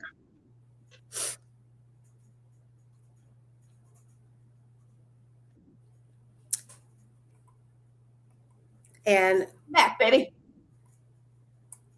I blame my husband. He probably fucked up the internet. He says he didn't, but blame him. so the next thing we're going to get to is some of the measurements that were discussed yesterday. By the way, we're going to be ahead. using the exact blueprints from the original, the original Monin hybrid. We're going to be using the original blueprints because I got them. Yes, Fungi has obtained the original blueprint of the Monon hybrid. Still kind of owe someone something for that, but I told him it would take a while. So Breesley, I have never seen a picture of Betsy Blair. I haven't even been able to find anything on her. I'm not even sure she exists half the time. I mean, And you know who else? You know who else I've never seen a photograph of? Is Pat Brown. Yeah, I'm looking for that still. I think I found one. Yeah, Kelsey's times have changed tremendously. I mean, even when the phone calls came in on the CAD that day, they were reported to have been dropped off at 1 o'clock. That was the initial report that came in and was put in the CAD. So we are going to jump because Quester has a massive amount of information to talk about the bridge. And so we're going to save that for a separate live because I want to keep all of that together. So we are going to jump to the south end of the bridge and my last take, and then I'm going to let Fungi do her maps. Oh, shit. But or we can wait. No, I'm just fucking with you. Okay. Let me get back to where I was here. Another unreasonable scenario. Jessica's here! Guys! I missed her so much. Huh? Judgy's here. Oh, is she? I'm so happy. I'm sorry. Hey, Judge Jessica. Oh my God. Might have just had a stroke. I was so excited. So looking at, this is from 2017. These are two different points of perspective of the south end of the bridge. Now, if you believe the state, this is another unreasonable scenario and why the bullet has been dubbed the magic bullet. In the haste of walking up on the two girls, a gun is supposedly pulled and racked, and a round is ejected from the racking. I can't hear it in the video. I don't know of anybody else that frequents this channel claims to have heard it in the video, but it was stated at trial that that's what was heard in the video. So if the gun is racked and you've got two girls, and this is, you know, the first time you're ever committing a crime, and you're going to take two girls off into the woods at gunpoint, when and where are you going to stop? And when and where was it ever stated that the bridge guy said, hold on, guys, let me locate my unspent round in this debris of foliage on the ground? Foliage.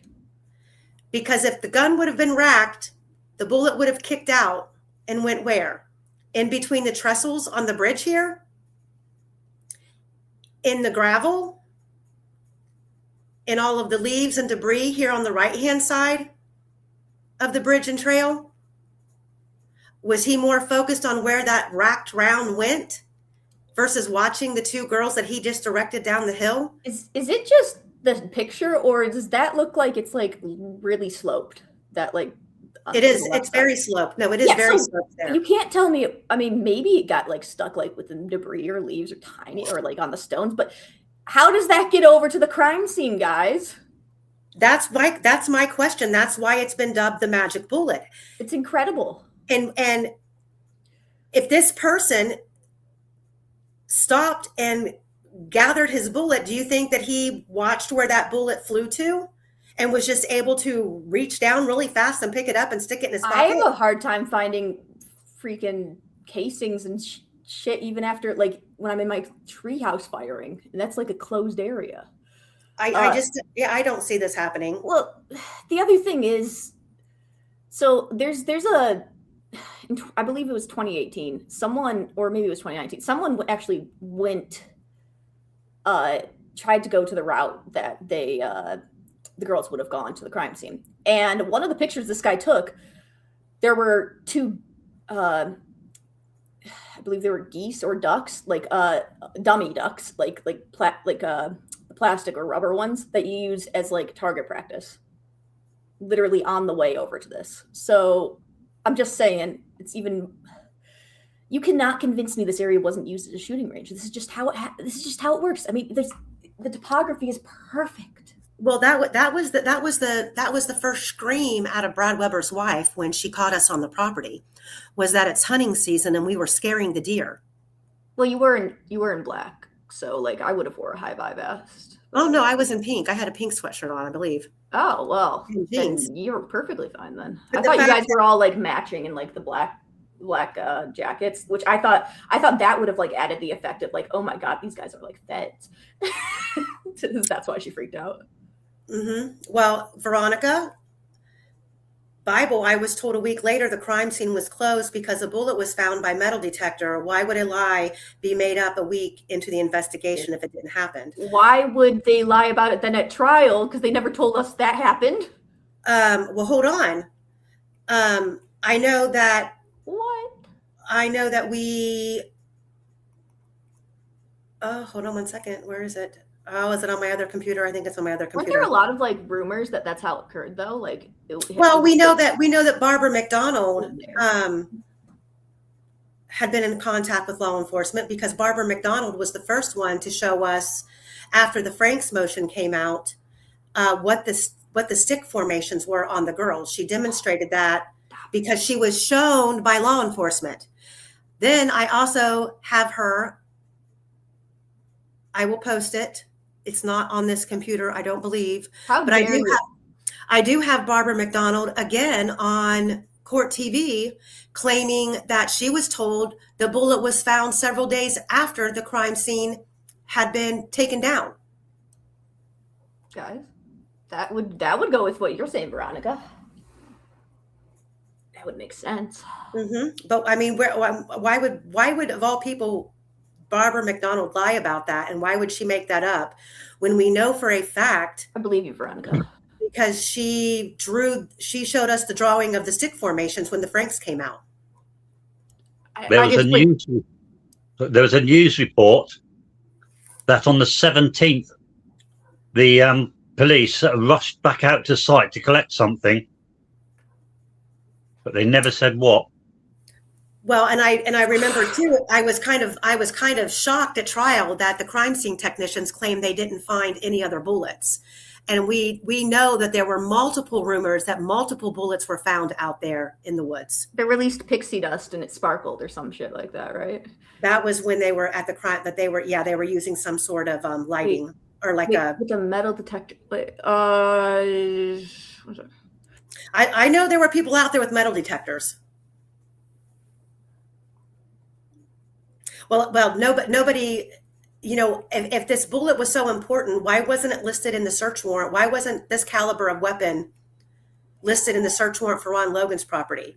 And why did they wait all of those years to focus on the bullet once they had Rick Allen and they found out he owned a Sig Sauer? Well, yeah. So I'm sorry, I was talking to my husband just to confirm something, but did you say that they didn't mention anything about the bullet on Logan's search? No, they didn't. They didn't say. Okay, I just want to make sure that's what you just said. Yeah, they didn't say that they were looking for a gun or a certain type of ammunition. In fact, I think in one of the episodes of The Vault, we have the young man who worked at what is it called? It's where Ryan Logan took all of his dad's guns to be auctioned. And the man put out a statement that once he found out who the guns belonged to, he contacted law enforcement and wanted to know if it was okay if he sold these guns because Ron Logan had been reportedly a suspect in this case. And he stated publicly that law enforcement told him, no, you can sell them because we don't believe a gun was used in this crime. LOL. But except not really laughing.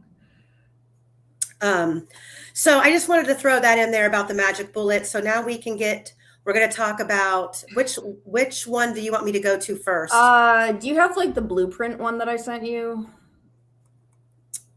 Do you need me to send you the pictures of the blueprint? Is it this one? Yeah, that one. So this is actually a piece of the actual, like an image, a portion of the actual blueprints for the north end of the bridge. Like this is legit. This is all perfect. Like they were super precise. I have more pictures than just this. I have ones that describe basically almost every part, but they're super detailed, and I can't even believe how detailed they are. But do you mind removing this comment from the bottom, Amy, so people can see the bottom part? Sure. Or else, no. All right. So in the from what I could read, the transcript or whatever, this is something actually the defense attorney Baldwin got wrong here. And Tom Webster starts by saying, I believe it was Tom Webster who started by saying this. But anyway, so Tom Webster basically says, all right, it was 50 feet that Betsy Blair saw the bridge guy on the first platform. And then Baldwin basically disputes that and says, no, it was more like 100 and some, was it 20 or 40 something feet? I didn't write that part down. He just says it's over like 100 feet. It's like it's double that or at least. And because what he did is he measured from the barrier, which is where Betsy apparently stopped, and to the first platform. Well, I can tell you here. So Amy has the estimate for how far the barrier was, which is about 20, 30 feet. So let's put that number, pin that number up right there, 20, 30. It's really easy to remember. There you go. But so here in this blueprint, we can see that right here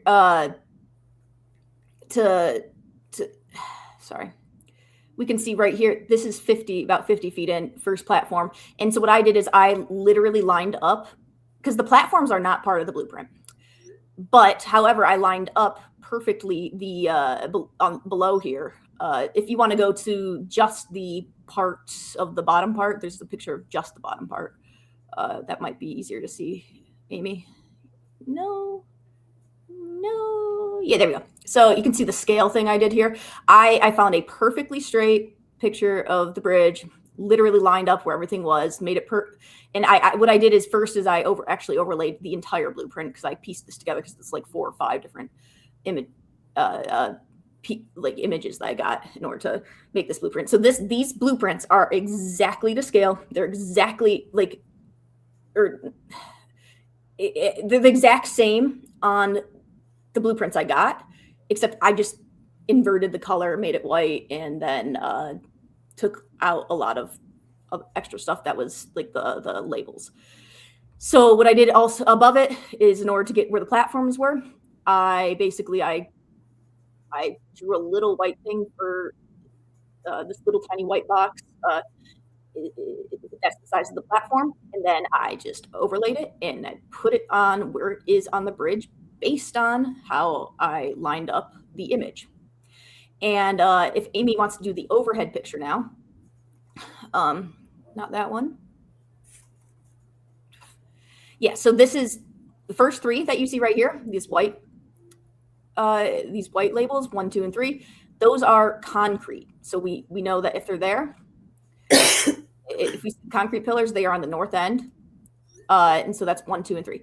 And then the blue and the red are where the platforms are, and red signifies that it is on the north side of the bridge. Well, I guess the Ron Logan side, and then the would be the blue ones are on the I guess the Weber side. Yeah, you get what I mean. Anyways, I just wanted to give you guys kind of the lay of the land there.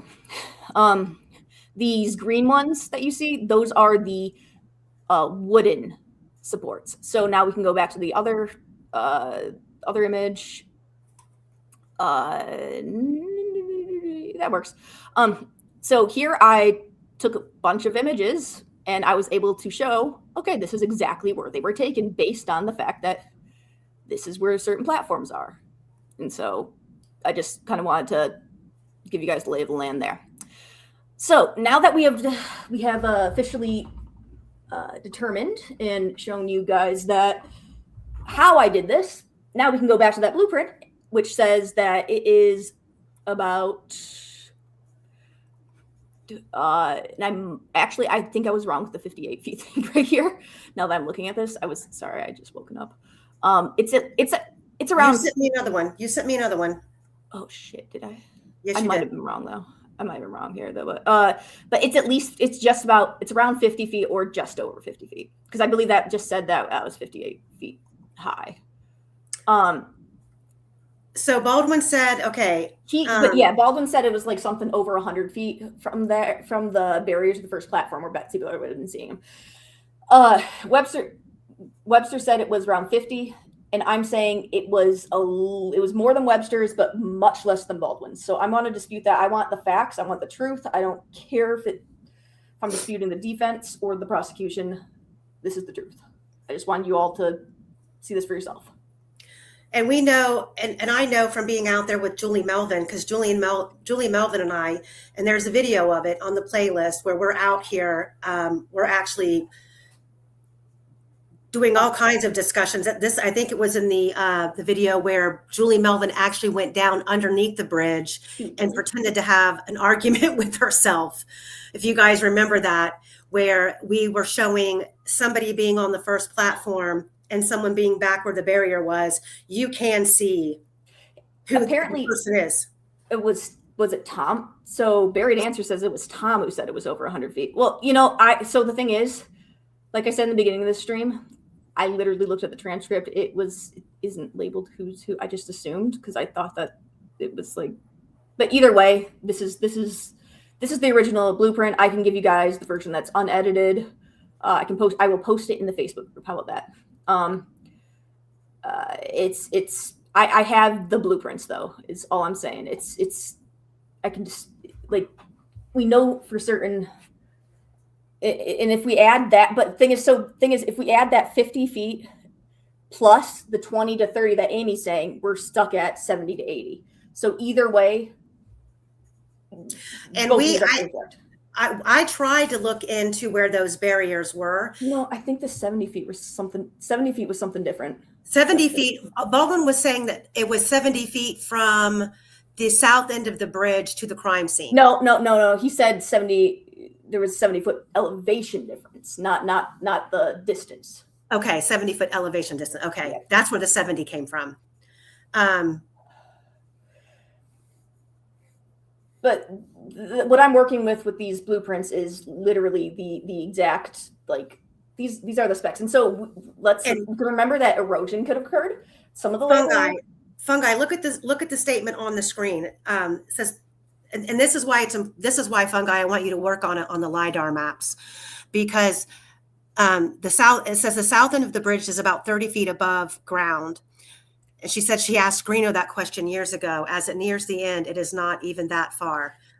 I've been there, and I'm going to say that at the top, at the very end of the south end of the bridge, where you see on the BG video, you see Abby turn to go down. You don't see her actually go. You just see her turn that direction as if she's following those instructions. I have the blueprint for the south end too. Just give me 1 sec to get that. Well, let's not do it today. Let's hold off on that. But I do want to get into that, because I believe it's much higher than that. And that could be because of erosion. That could be, I feel like that hill is much steeper than 30 feet.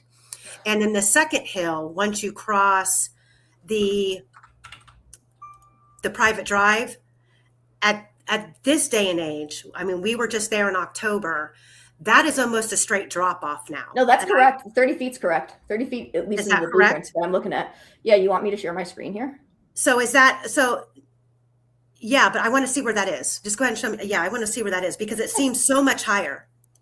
This would be like directly under above the private drive. So 1 sec, let me just figure out, share my screen? Question mark? Where is it? Behold. Sure. There you go. Michaelina, what's your true info? All right, you got to add it. Send it to me. No, I'm sharing my screen right now, so you just got to add the screen. Oh, no, I was talking to Michaelina in the chat. Michaelina, send it to Amy. Okay. You got her email, right? It's a okay, thing. here. There it is. I see it now. Yep. No. I'm saying I'm sharing my screen. There should be a little thing at the bottom of the StreamYard thing that shows that I'm sharing my screen, and so you can add the screen. So isn't that your screen? That is your screen.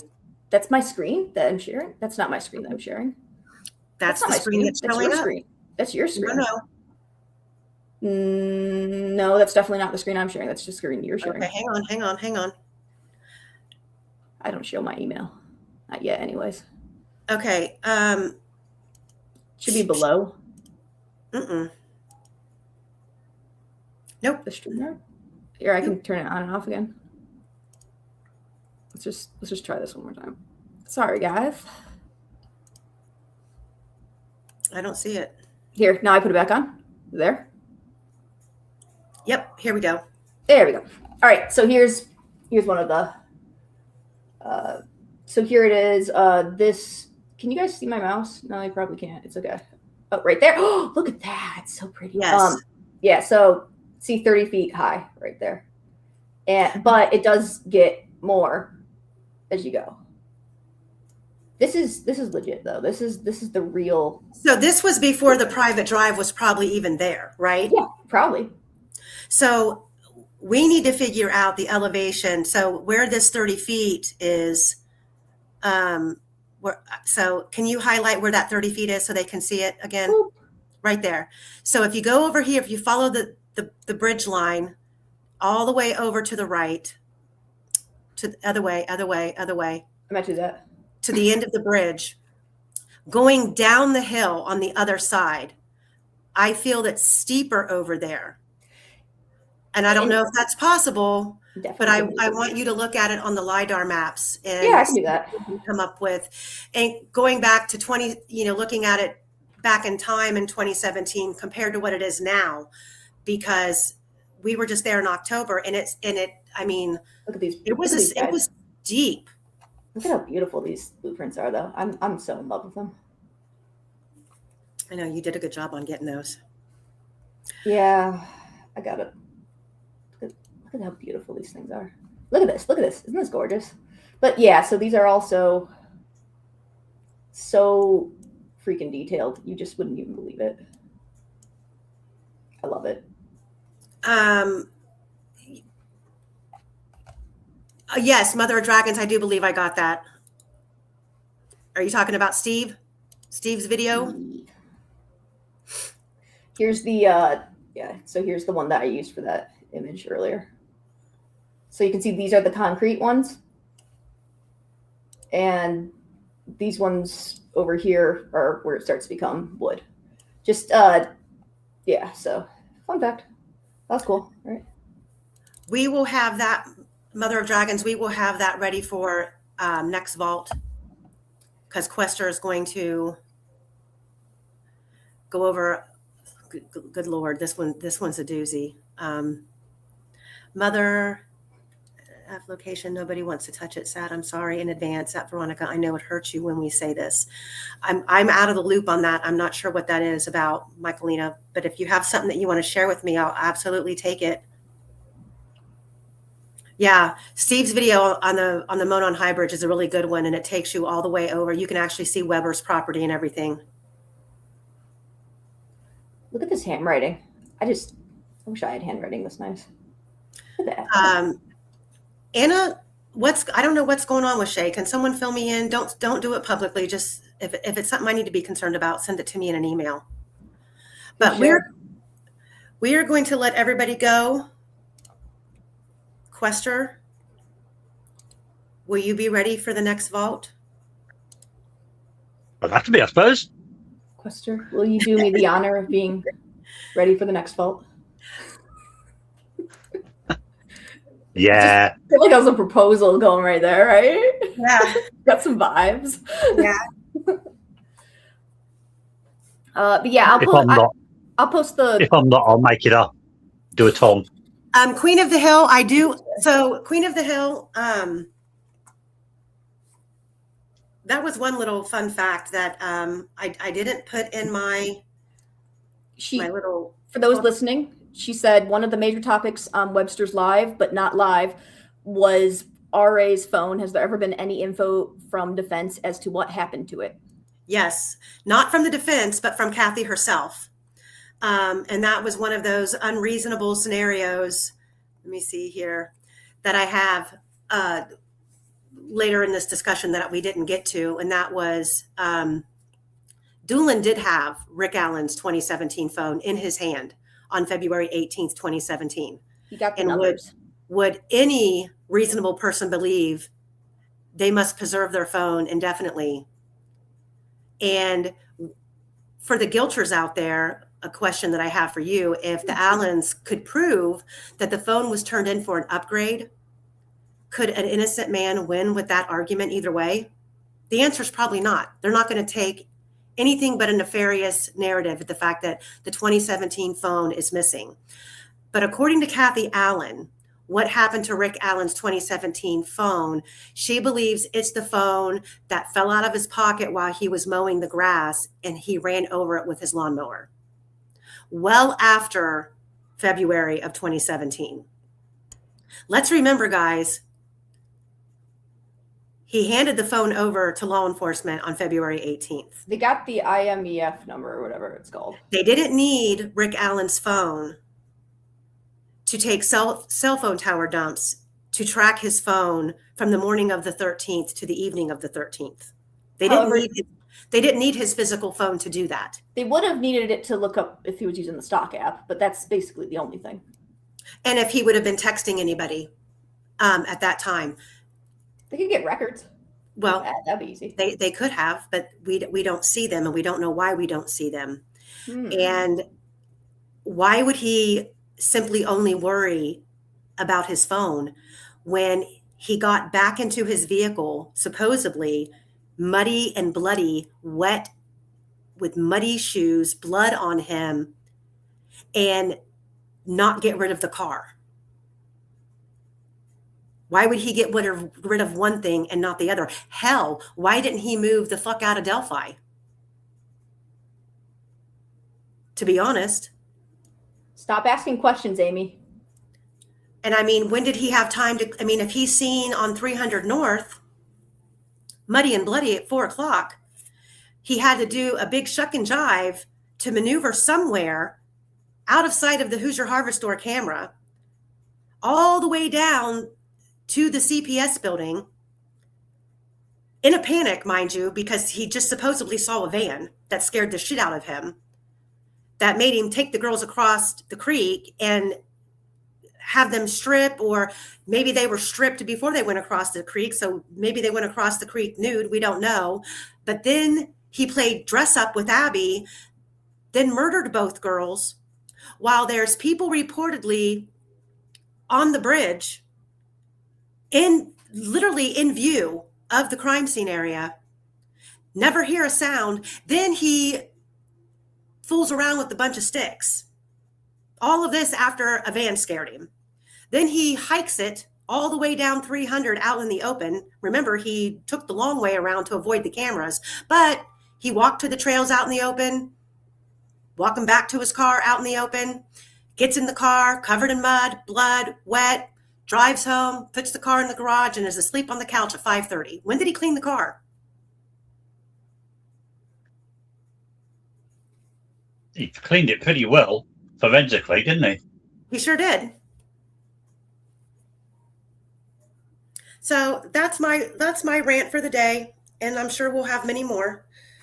But I want to thank everybody for being here. Enjoy your Sunday evening. I have conies and French fries waiting. Football. Cool. Go Hoosiers tomorrow night by everybody from Indiana. We will be cheering them on. This is excitement, big excitement for them to be in this game tomorrow night. So Yeah, I can't tell you how insane it actually. Like, Quester has no idea. Just imagine it basically. So Indiana was basically one of the worst football teams in the history of college football, and it's really insane what's happened the last couple of years for them. Is all I have to say. So if anyone doesn't watch football, it's a pretty good story.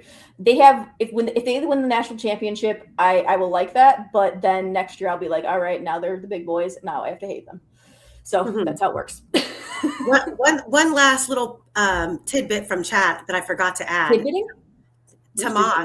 Tomas, thank you.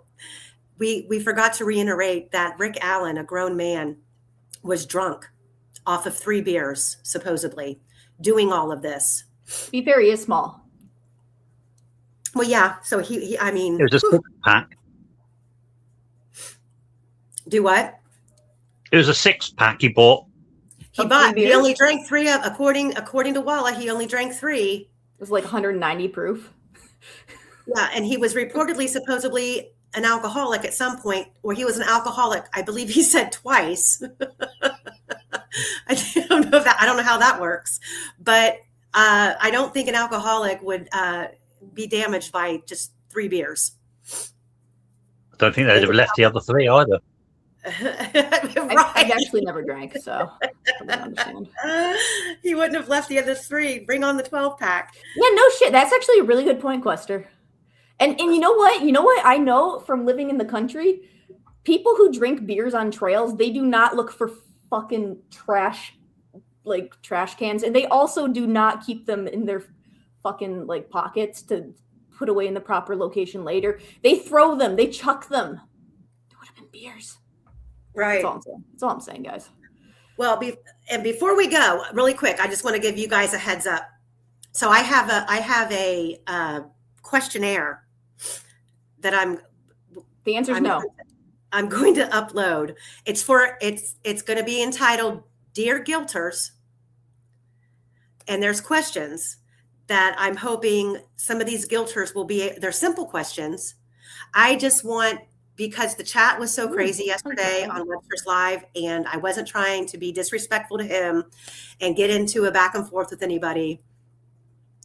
But I have about 25, 26 questions that I've posed that are very simple and direct, that I would like guilters to, in the comments of the post, leave your answers so we can discuss them.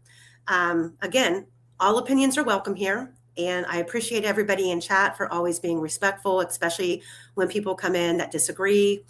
Ruckus. Don't forget the 30-point page Critical Thinker says. I'm just telling you. Okay, thanks, Critical Thinker, for reminding me. I will post that. I will post that now. It's going to be in a PDF. I'll post that on X, and I think I should be able to post it on YouTube. Rest in peace, big girl. Rest in peace, big girl. Quester, love you. Thank you. We will get at it this week, and we will get our presentation together for next week. And not even going to make him say a silly word. Aw. Say rest in peace, big girl, or else. I know. Prekison, I'm so glad to see you here. And Judgy. And Judgy. Radar, all of my mods, thank you. Mother of Dragons, you're awesome. Critical Thinker, you're my girl. Michelle, Oprah. Michelle, and Michelle, awesome. I love all you guys. So enjoy your Sunday evening. Or don't. It's your choice. Yeah. Quester, me and you will get together. And Fungi, you have direct homework on those LiDAR maps. Oh, God. Okay. Hopefully. Please and thank you. All right, guys. Good night. Say bye, everybody. Chickens. Good night. Good night. How do you turn this thing off?